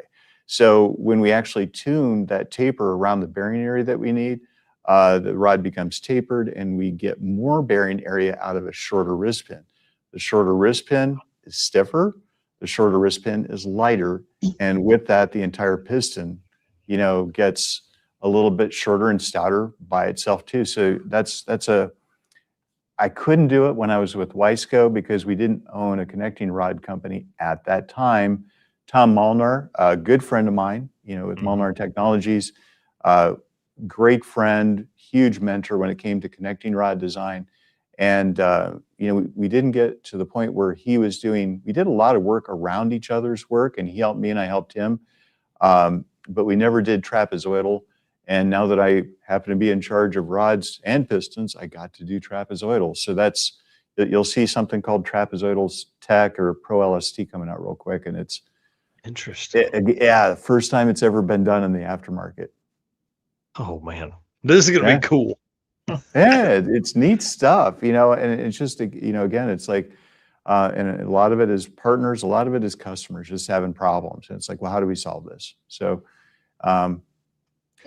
you know, if it's weird to think about, I'm not saying where Summit was. Summit's always been a great company, but, you know, I think back in 2018, a lot of people wouldn't have really thought of it as a juggernaut in product development, but we are doing it now. They let me loose on the Spintron with a partner of mine over in Western Ohio that happens to own a Spintron, and my cam lobe designer. You'll get a kick out of this. My cam lobe designer, I'm not going to mention his name, but I will tell you that he needs 3 hands to wear all of his championship rings. And he's the guy that's designed my cam lobes for me since 2018. You know, I would be like, okay, I need this duration, I need this intensity, I need this lift. And he did the 8 decimal math for me. And we created all this stuff. And then when it just turns out, if you build 100 of something, you can price it right. So people don't know what they're getting with our parts, but they're really awesome. Well, and I think this will be a fun story, but tell us, like, when, you know, R&D is part of like research and development. Research is finding the limits of fun stuff. What the heck happened to this? I happened to this. Rod? Yeah. What did you do? Oh, well, you know, so here's the thing. You know, I'm not going to be shy about it. You know, you got to benchmark. There's a lot of people out there that will just say they got the best stuff, but they've never truly benchmarked all that stuff. And, you know, we've got a lot of great partners here within Summit Racing, all the connecting rod companies. Almost every one of them of note are customers of ours or vendors and partners of ours. So, other than the rods that are the Pro LS rods, which are, I think I can just tell you, I mean, it was the original K1 lineup. Those parts, when RWB exited the connecting rod business, they basically said, hey, we got to kill these rods. I'm like, no, we're not. So I rescued those really awesome connecting rod designs. I feel really good about that because those rods are just, they were beautiful. So many cool things about those rods. So I was able to keep those things in production. And, these other rods, if I wanted to make a new connecting rod, just say I wanted to make a connecting rod, I would kind of have to know what everybody's rod, how it performed. I'd have to know in compression, I'd have to know in tension, what it was capable of doing. If I wanted to call myself the best, or right up there amongst the best, I kind of need to know. And Summit is the kind of company where if I need to smash $15,000 worth of parts to learn, they give me $15,000 worth of parts to learn with, Wow. I mean, because, it's like, these aren't, you can't fail in the field. I mean, the $15,000 is a small price to pay to avoid failure. I mean, one thrown rod in an engine is an instant $25,000 or $40,000 engine, right? So it's like, spend the money, and you learn things. I mean, you can't help but learn these things. And the Spintron is the same way. I made some really big discoveries on the Spintron that, okay, so here's another one, right? The why Spintron's been around for a long time, but why haven't people really published data? Ben Strader has done a great job of showing the world, what's going on with valve train. He's quickly growing into a good friend, and I may get into that a little bit later. But by and large, you didn't learn what was going on the Spintron, and the reason why, it was inhabited by racers who were doing everything within their control to hide their leg up. I am in a different position now because I'm selling parts where I'm like, well, I could sell you this or I could sell you that, but here's why you probably would want this. And I'm not going to tell people what they want. I'm just going to present the data and let them make the decision.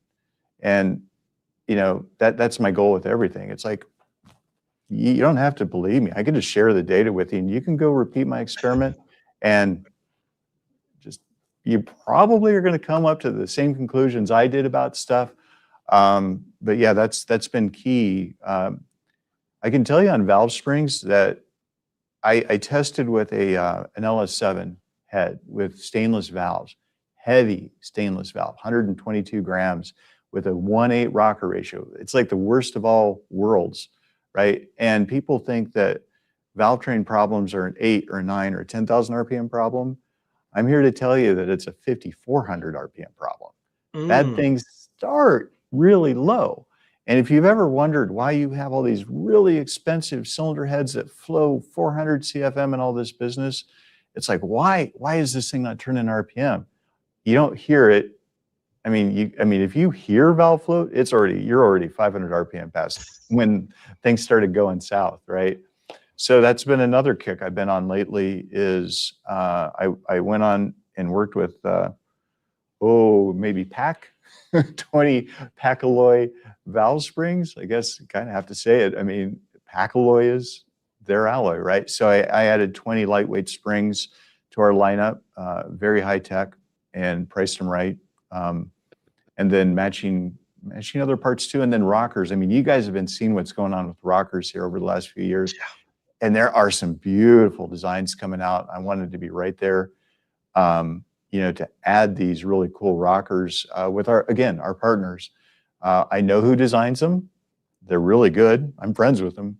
And I'm like, we got to have that, so that we can have the cam and the spring and the rocker and, make a really good package for people. Well, right. And then it becomes a package. It becomes, because I think that a system. Yeah. Yeah. I mean, and that's what Eric and I run into, and Luke B at Howard's Cams is kind of our, our valve train stuff. And like, we call him and we go, hey, this is what somebody wants to do. Or, we make the introduction and then spend the next week listening to, watching their conversation back and forth on the group text, it's pretty interesting that once somebody can have an entire plan, it makes a huge difference on power and how they're managing it. Yeah, Howard's, I mean, they do a great job. And I got to tell you, like, when I look at what they've done, we're officially in third place. I'm not a quantity guy, like, oh, we make X amount of cams. Howard's is bigger, Comp is bigger, in terms of SKU count, but Howard's does a really good job. And they've added designs. They've had these designs forever, really good ones. And my predicament happened really about 3 or 4 years ago with all these flat tappets going south. Your boys over at Driven with their oil, I'm using their LS30 oil right now in an engine build. Oh, but awesome. It's like the trifecta of badness, right? You've got lifters, even if they're made in the USA, that aren't well finished. You don't trust the crowns. They may have dirt inside of them. You got oil that was kind of iffy, but more people know about it now.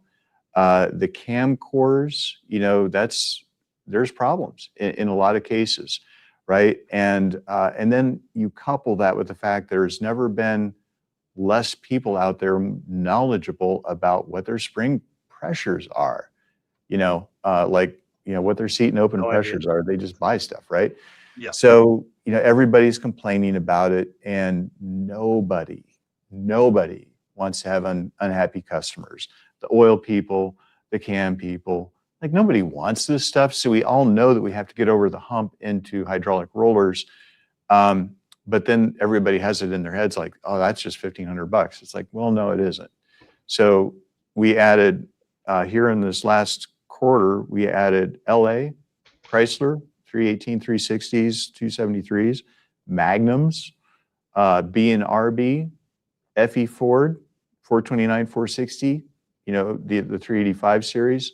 So it's not just the Chevy, Ford, Chryslers that people kind of think that they know, but we got to give these guys a landing spot where when they eventually come to the conclusion that they need to go hydraulic roller, that will have, the cam and the lifters and the springs match package to rescue people, right? Yeah. These cams that I created are not the high lift Pro LS versions too, because those are all developed for, pretty racy applications. These are guys with the 318 that, it wasn't built, for high lift. So I knocked the lift. I mean, it kills me to build a cam with 515 lift, but like, I have to give them something. 515, dude, that's so it's hard. It's so small. I know, right? But at the same time, if a guy that, he just wants to go to the park or to the, the fair and drive his, 455 olds, right? He just wants it to make noise. And, he wants his iron heads, his original iron heads. It's like, okay, buddy, we're going to do what it takes to give you as modern a valve train as I can give you, probably a beehive spring, because we can, way better. And, just trying to give those guys a landing spot, so that they can, keep their dream, keep their baby. Yeah. That's awesome. Yeah. Well, so I wouldn't be allowed to do that in any other company other than Summit Racing. I mean, the owner of this company, think about this, the original founder, 1968, obviously we've grown a lot since his early days, but he allows me and other people like me to, kind of run and support these markets and make the kind of investments that we need to. And those blocks are part of it too. I mean, that's, the idea that some of these engines, they haven't cast a new block since 1972 in some cases, right? So it's like, no, we're here to support them. Mm-hmm. Well, yeah, walk us through some of that too. That's interesting. The block and all the new stuff, because we really got to put our hands on that at PRI quite a bit. You guys had several of the blocks there. What walk us through that? So German cast, got to feel good to be Nebraska machined, Yeah, so it's really cool. Like I was talking about my hometown of Kearney, Nebraska. Norris Marshall, he's a hometown boy, right? And he had this business. Even when I was growing up, it was a pretty sizable engine rebuilding business. And then he got into doing more performance oriented builds, with Blueprint.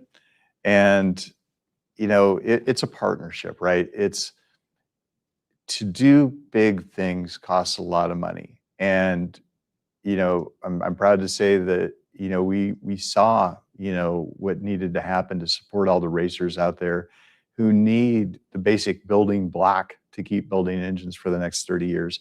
So yeah, if you drive a Chevy truck, there's a pretty good chance that the foundry that casts that block is the foundry that casts our block.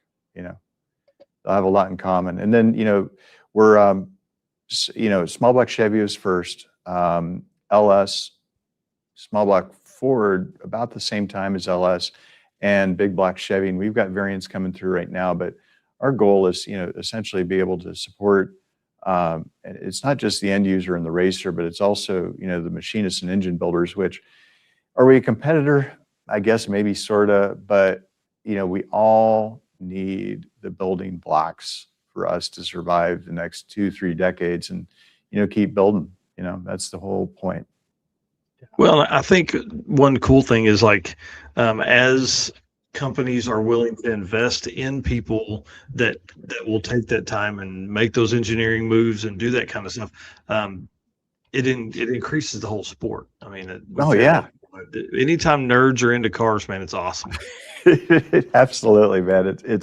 It's great. And to think again, I see what a small block Ford can do, or a small block Chevy. It's like they've always been great, but I love to see the fact that people have stuck with them and are going head to head with LS. I mean, some of the baddest, heads out right now are not LS. They are small block Chevy, small block Ford, based heads, big block Ford based heads. So we've taken, I guess, what we've learned from right sizing, the rockers and especially the valve springs. It's not about more pressure. It's not about more springs. It's about lighter springs, greater rate, lighter valves. I mean, we're going the opposite direction from where most people think you needed to go. Yeah. And the cool thing is we have less wear. We don't break things because we're not trying to run, 170 gram springs at 8,500 RPM, right? Yeah. We're not doing it. Yeah, used to it needed to be tougher, harder. And then it was like, you get to a point where it's too much weight and then it just can't handle it. And right.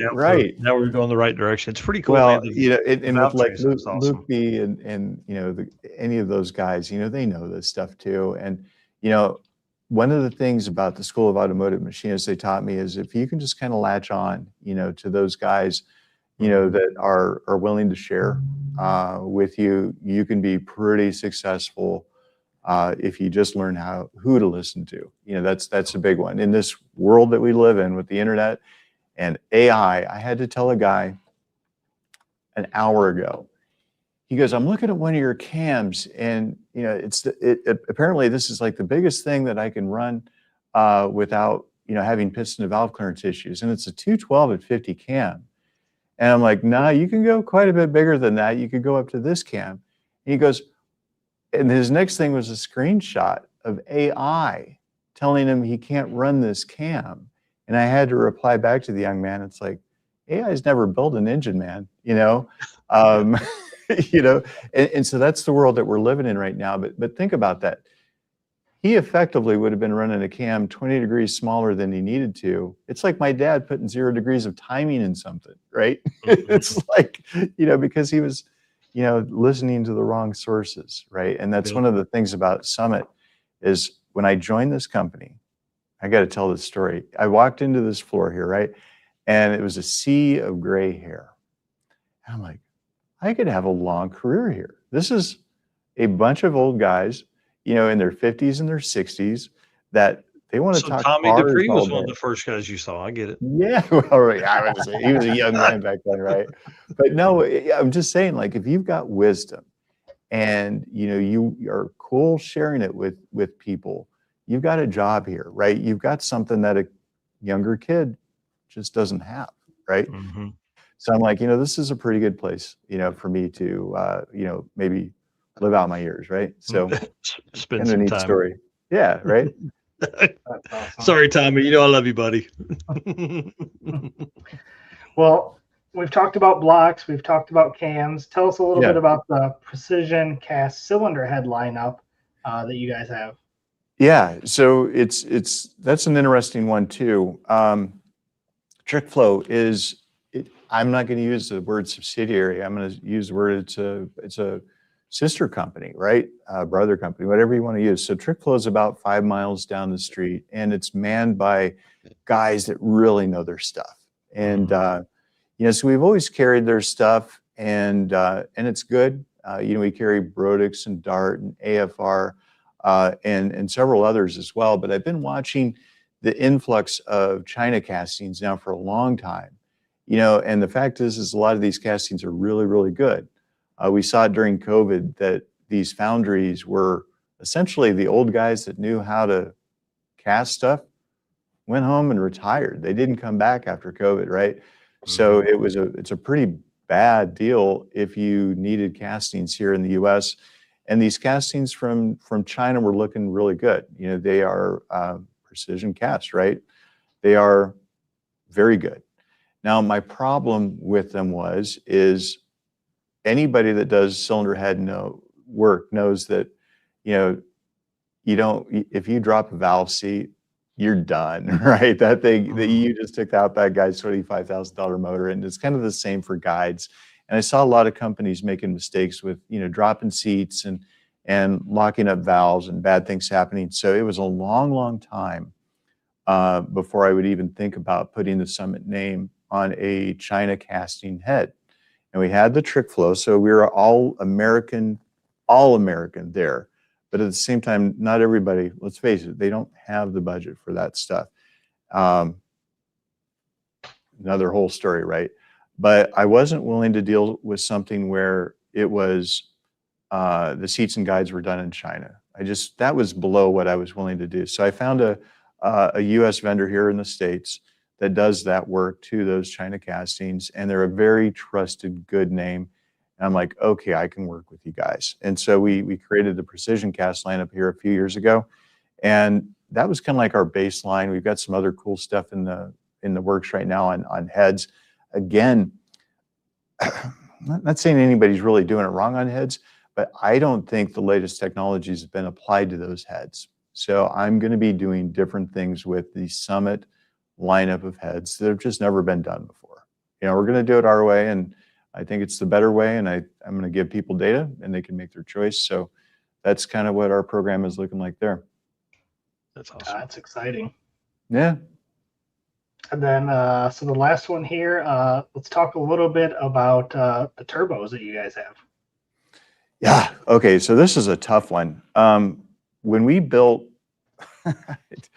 that is such a crazy deal with turbos.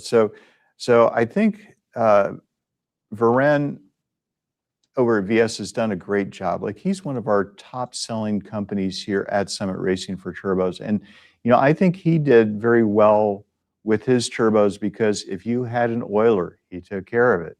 If there was something, that just went wrong, whether it was his fault, his turbo's fault or not, he took care of the customer. And so we added his turbos a few years back. And in fact, I used some of his, were they 6462s, 6662s on Project 1000, one of our 408s that we built. And then there's a good friend of mine up in Canada that builds what I'd consider the opposite end of the turbo spectrum, with some boutique turbos that are just hellaciously powerful. They're more expensive because they're made in Canada. And that's our 2700 series turbos. And they're bad dudes. But I don't think I've ever entered a market where people are more, I'm not saying loyal to a company based on just black magic, but that's what a lot of it is. I'll be honest with you. Like, there's a lot of companies one of that their have favorite racers ran whatever, and they want to run that. Yeah, man, and it's rough. So I don't think that Summit, without doing creating compressor maps, is really able to compete at that level But we do have the 2700 series stuff, and we do have the 2600 series stuff. You know, whatever floats your boat, we've got it.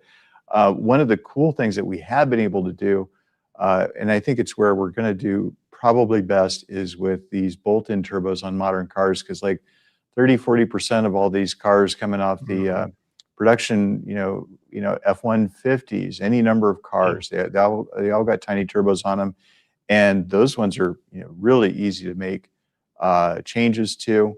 There's some fun things you can do with turbos that that the computer will still feed more horsepower without really knowing it's feeding more horsepower. Oh. So there's some cool areas in there, especially with manifolding too, with the stainless cast manifolds that we do. Very high quality, they don't crack. Super tough, well shaped. We've got engineers that design that stuff from scratch, solid models, so it all fits. And I think that the bolt-in turbos are a place where you're going to see more of our turbos, like for EcoBoost, et cetera, here in the next few years. Again, shout out to my friends up in Canada that make those really awesome parts of theirs. Right. It's all over the place. Yeah. Well, and think about, I'm 45. And so as I was graduating, we were just kind of getting into like the rise of turbo 4-cylinder stuff. Like all of that really was hitting a stride for a guy from Arkansas right now. I'm sure the East Coast stuff is way different, but or Chicago, like from where Eric's from. I know a lot of guys were running fast stuff back then, but we're seeing a lot of that come back now, because you can take I'm sure some of these late model Hondas are factory turbocharged. They are a 2-liter. They have, and so you can take that little car and you can make 400 or 500 horsepower just with a simple, like, you don't have to add a complete turbo kit to it now. You could actually just replace the turbo that's on it. Yeah. Factory style bolt-up deal. The only problem is they're all 5,000 pounds nowadays. Have you noticed? Oh yeah. So I don't know. I guess can we get an EX hatchback, please? It's crazy. One of the coolest things, and we talked about backdating technology, right? Is being able to apply, turbos, to old school small block and big block Chevy, Ford, Chrysler, right? And now we have the injection to keep people safe. Relatively, I'm going to use self-tuning, right? Which is, whatever. But I am really excited about all these guys that don't really know what their engines are capable of doing. I mean, they've got more head bolts per cylinder than an LS, right? So game on. Yeah. And Jay Wire here saying direct injection has changed the game in a lot of ways on the newer stuff as well. Yeah. That was one of my other things that I got to do at Wiseco. I was the first guy to do direct injection aftermarket pistons, the LNF, Mazda Dizzy, the LT1, working with Greg Banish up there. I mean, talk about wild times. I mean, we were working with diesel injector specialists at that point, which they knew the spray pattern of these injectors. And I was also working with Ford Scientific Research up at Ford with doing pistons for them. And I'm like, what is this technology? And they're like, well, it's coming. It's called direct injection. It's like a diesel, except for we're running gas.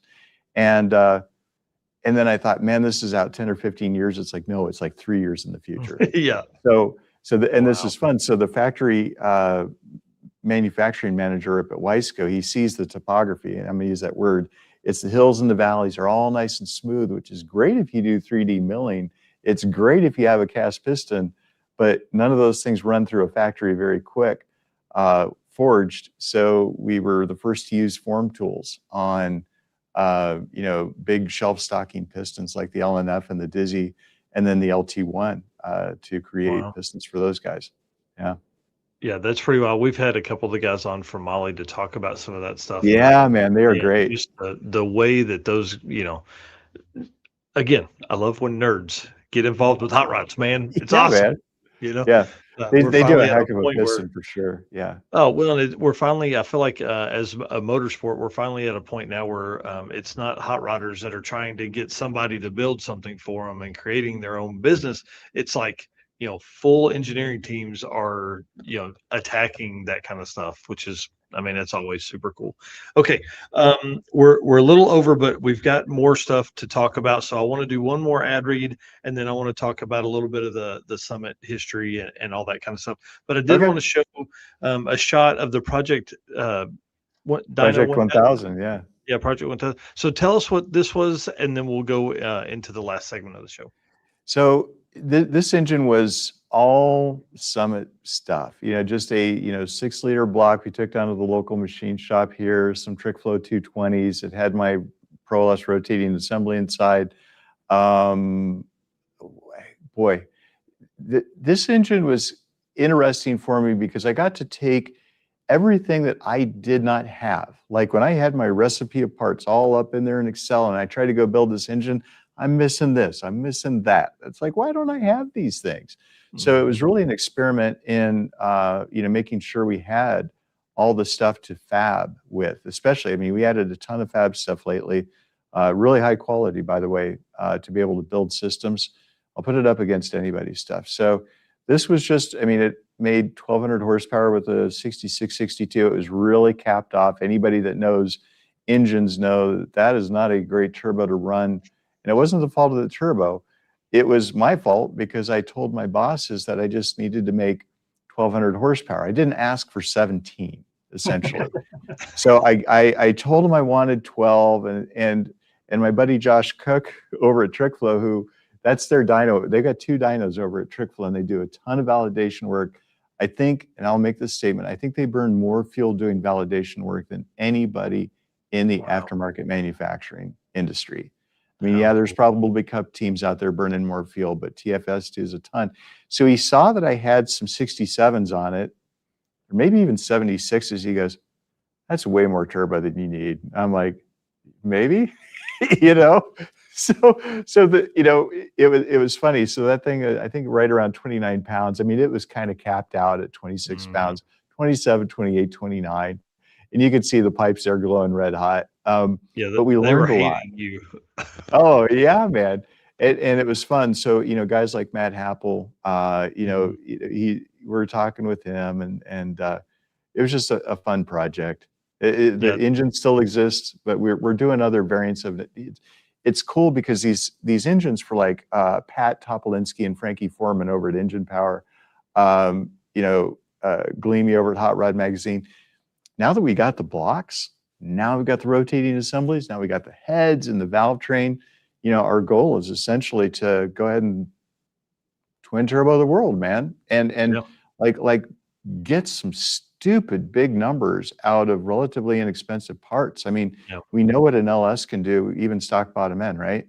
So once we get people out of their comfort zone, I think we're going to be seeing some big numbers with relatively low cost and low priced, components. That's awesome. Yeah, right. So I don't know if you know this or not, but Eric is putting together a twin turbo drag and drive Fox body notchback car, and our goal with it, I mean, it's already Eric, what turbos do you GT45 turbos, right? So we have twins, or he has twins for that. Have the block we talked about earlier, pistons and Howard's cam, valve train, all that kind of stuff. And so nice. Our goal with it is to make enough for him to competitively run in some 10.0 stuff, because we feel like that is the average. That is where we can, and it's the best way to bring people in to see how competitive that 10.0 can be. Yeah. And then, I mean, his car's already caged for an 850 deal and stuff. So, the fun build goes from, let's run 10.0s competitively. That'll take a season to get ironed out. And then and you got the Mala power packs you can go to. Yeah, that's cool. That's a good piston. I mean, I mean, if you want, I mean, I'd have zero issues pushing those pistons out, 10, 11, 1,200 horsepower, no problems. Yeah. And with the weight of that car, we feel like 850s is capable, but let's get this 10.0 thing locked up. Yeah, I get it. Well, a few upgrades, and then we're going. Yeah, man. So my tagline on Facebook is making all of your bad ideas come true. Right. Perfect. Yeah, I love that. Okay, let me do this ad read, but I didn't want to miss that Project 1000. So again, thanks to Works for all the cool stuff they do with us and for the community. I mean, these guys are involved in so much you can't even imagine. And you can generally find Mark Campbell or one of the tech guys in some comments that we're talking about with people asking questions on the Race Car Friends Facebook group and all that stuff. So AFCO Racing Products, you guys know we love Eric Saffel and Rex over at AFCO. But racers know when you want performance that wins, you want AFCO. From shocks and suspension to cooling brakes and more, AFCO Racing has been helping teams go faster for over 30 years. Built by racers for racers. Check out the AFCO Advantage and follow them today on social media for the latest in performance parts. AFCO Racing, built to win. So in this segment here, I want to talk about I want to get your rundown on the future of the sport and kind of how, again, your opinion, how Summit is kind of pushing that forward. How with what you do, with what like Tommy and Jim do, and all the other teams, how are you guys moving the goalpost? I think what you're doing is really, really important. You're allowing people to enjoy their cars more. Let's face it, a lot of race cars, they are they're pulled out of a track, pulled out of the trailer at the track, and they're put back in the trailer, and they don't actually come back out of the trailer until they're back at the track again. You are helping people fall in love with their cars all over again.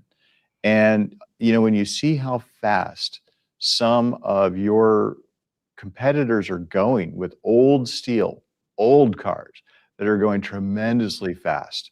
They're showing the world what you can do with this old car. And I think people are now looking at that 66 GTO, whatever, right? And they're like, maybe I could, right?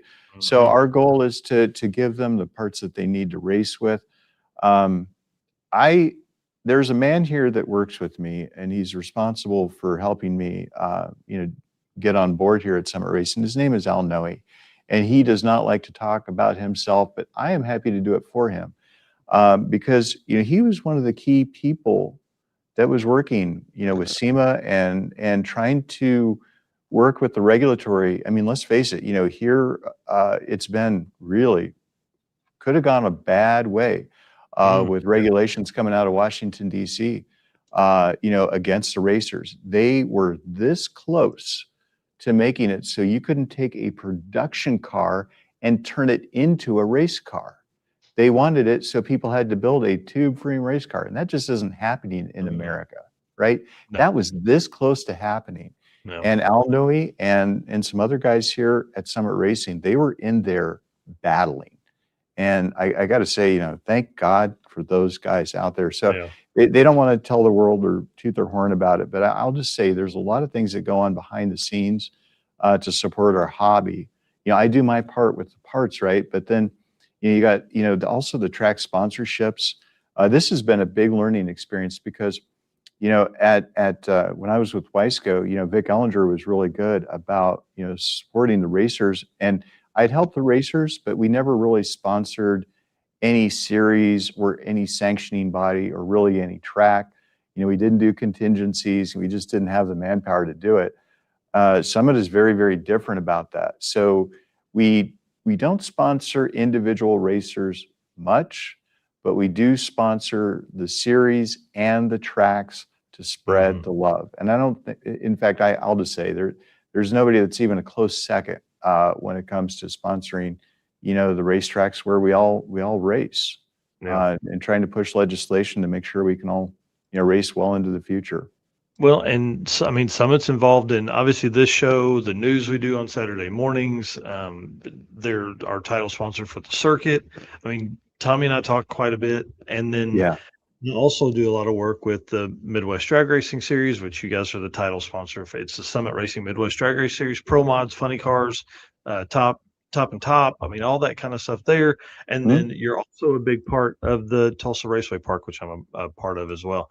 So, I think that's one of the funnest things that I see. It's funny talking with Tommy and Jim at an event, and then because they're regular dudes, right? They're Yeah. car guy dudes, like they're into drag and drive. They do it, they race, Yeah. they build cars, and then you go back home and you open up something and there's a race going on in some town you've never heard of, at some track that who knows how many, how long it's been, whatever. And Summit Racing is involved in that. And so it's Yeah. really cool to be included in some of the really cool stuff that you guys do. No, it feels good. We wouldn't be here without the racers, right? And I don't know, you talk about race cars and stuff, open wheel cars, like I love a sprint car, don't get me wrong, Indy car, kind of cool. I like production based cars. I am a blue collar guy. I like supporting blue collar racers. And I know a lot of our customers have hundreds and hundreds of thousands of dollars wrapped up in their cars. But, my parts that I develop, I try to make those things at this super awesome high level, and then I price them kind of low, because that's what we do here at Summit, right? I think that's the way it's supposed to work. Yeah, thank you. Right. And I can get away with that here. I wasn't always able to get away with doing that, but I'm blessed to have a place here where they just understand competition. I'll put it this way, right? When you price something so high that it takes up most of a guy's paycheck, he can't even build an engine, right? Yeah. You're not even giving that guy a chance, right? So when you lower the pricing to the point where he can start building a project, he can swing it now, more people enter, right? And so you just make it up with volume. Well, and that's where I was gonna go, is the volume side of it. And that's what you guys have. Like, listen, there's other companies that do what you guys do, but they don't do it like y'all do. They don't do it at the level or the volume that you guys do. And that, it's like anything. It's a bottle of water I'm sitting here drinking tonight as we get through this. Like, there's stores that can buy that bottle of water less expensive and sell it less expensive and still make a great deal, So yeah, I could go on and on about the service here, right? There's nobody. I mean, let's face it. How many of us have built engines and we pull that part out of a box that we bought at Summit? Something doesn't quite fit. The part is pretty much as new, and we put it right back in the box and it goes back to Summit. I know I really shouldn't say that. I know I'm going to get in trouble for it, but we want you to succeed. And what I think is, we've got a bunch of really cool racers that are, buying our parts here, and they get it, right? It's like, they get the parts, they know they're legit. So that's something right now I got in a bad way. There's a lot of parts being sold out there on the market that are sold with genuine part numbers on them. And if you look way at the fine print at the bottom, it says a replacement for that part number. It's a replacement for a Delphi LS7 lifter. It ain't a Delphi LS7 lifter, and it gives a lot of really great parts a really bad name because it's just trash, and people don't know any better. It seems like there's always somebody out there that they're just shopping, right? And I guess I don't blame them. Everybody has to get burned once, right? But our goal is, we can buy all the legitimate, spark plugs, NGKs, Champion, a sensor, like any of that stuff. I got to tell you, like, we did I won't even mention their name because it gives Al Noe a ulcer if I mention their name. But when we have a problem with somebody selling parts that are not legitimate, they are gone. It is not worth, you see this name right there. I drive in underneath this sign every day. There's no one part that we sell that is ever worth faking. It's just not worth it. Yeah, the way that hammer came down when that happened, I was like, what? Eric and I even had that conversation, like, dude, just a bosh. It all happened within about 6 hours, and I was very proud of it. Not saying that, when it comes to the parts business, I had a recent item that ended up being really closely related to another item on the market, and I made an error and we pulled it. It wasn't the right way to be. I can't sleep at night, right? So we pulled it. Now, the better mousetrap, that is something that's American as American can be, is, you benchmark everything out there and you don't copy. You just find out, how do we make something better? I'm your guy. I will do that. And I think we're really good at that. But again, our goal is just, if you want some brand, great. We got it. If you want a Summit part, I'm your guy. So that's what we do. Oh, cool. Vinny That's Barbone awesome. here.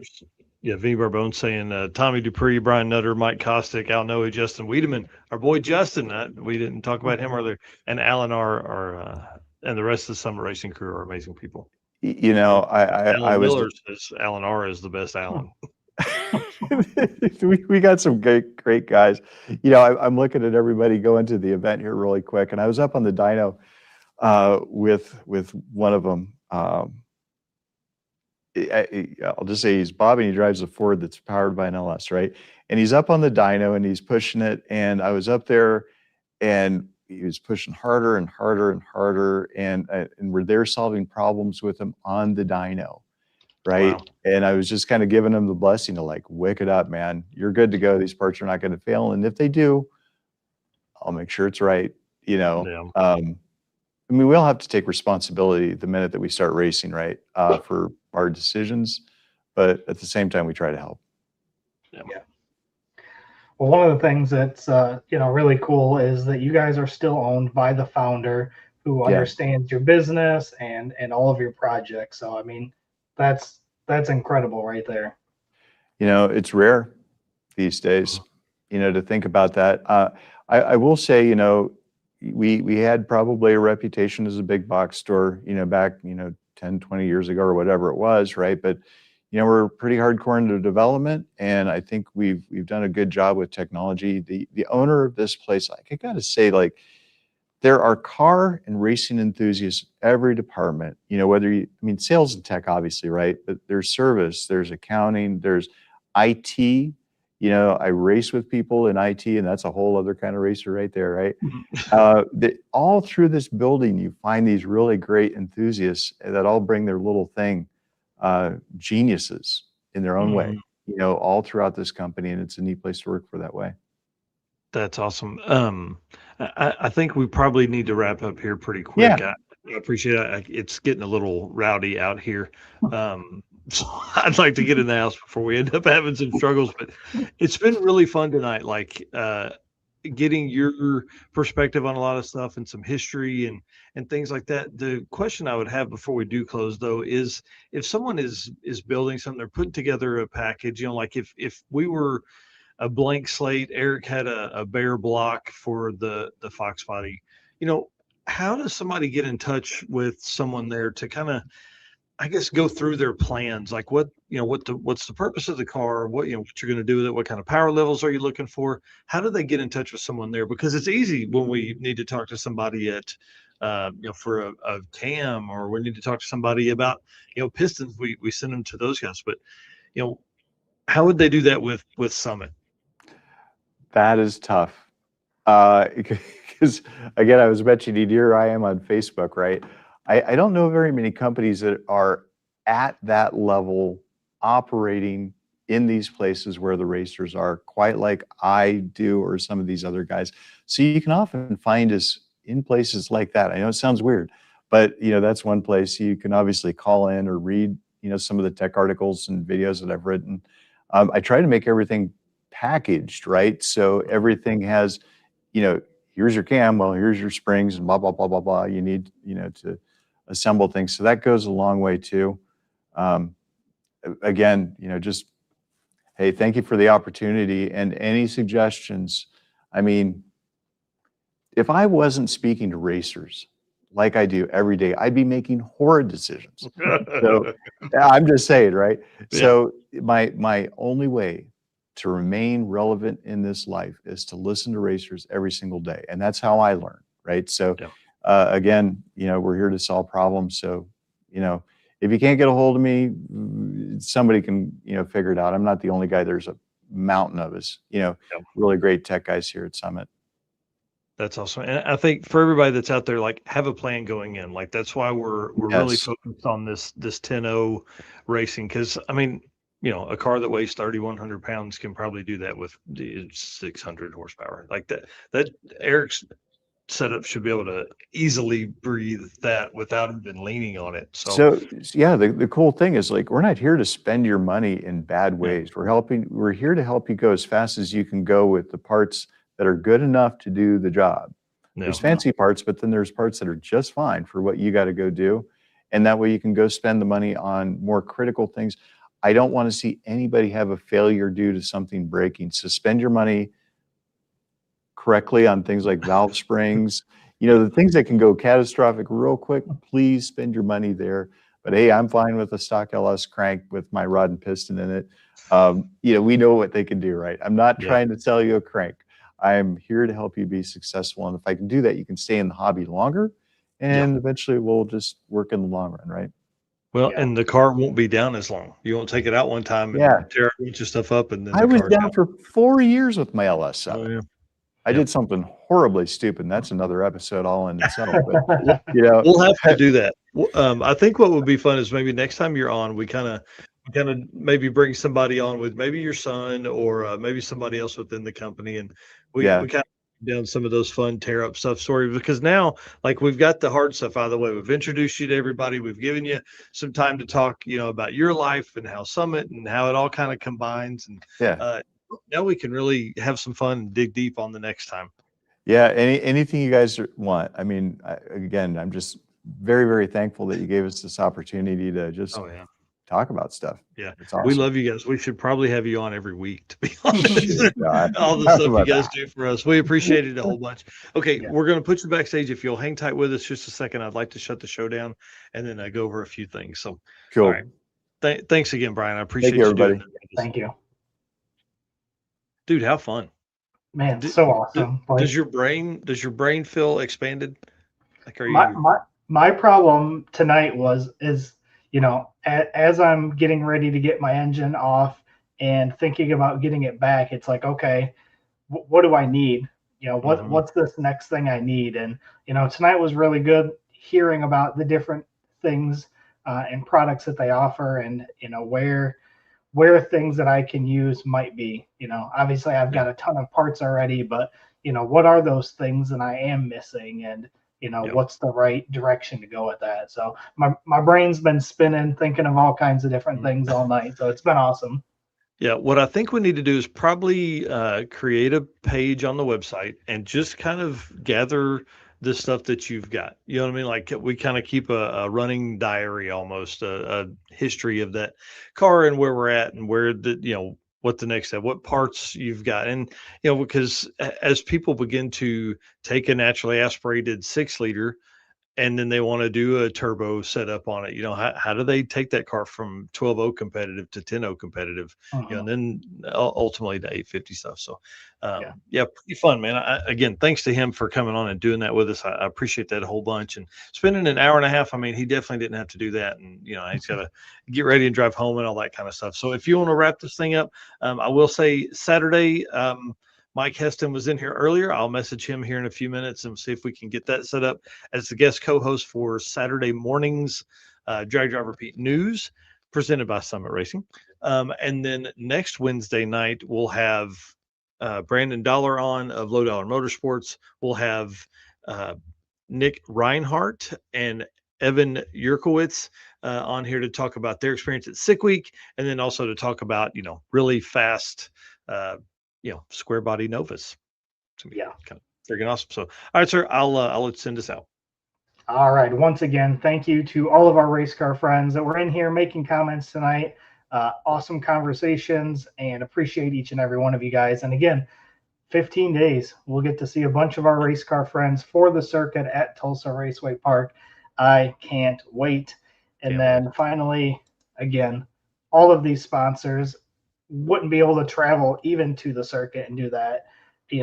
We can't do that without these companies. So again, if you need a contact person at any of these companies, we've got affiliate links, we've got discount codes, any of that, please reach out to us.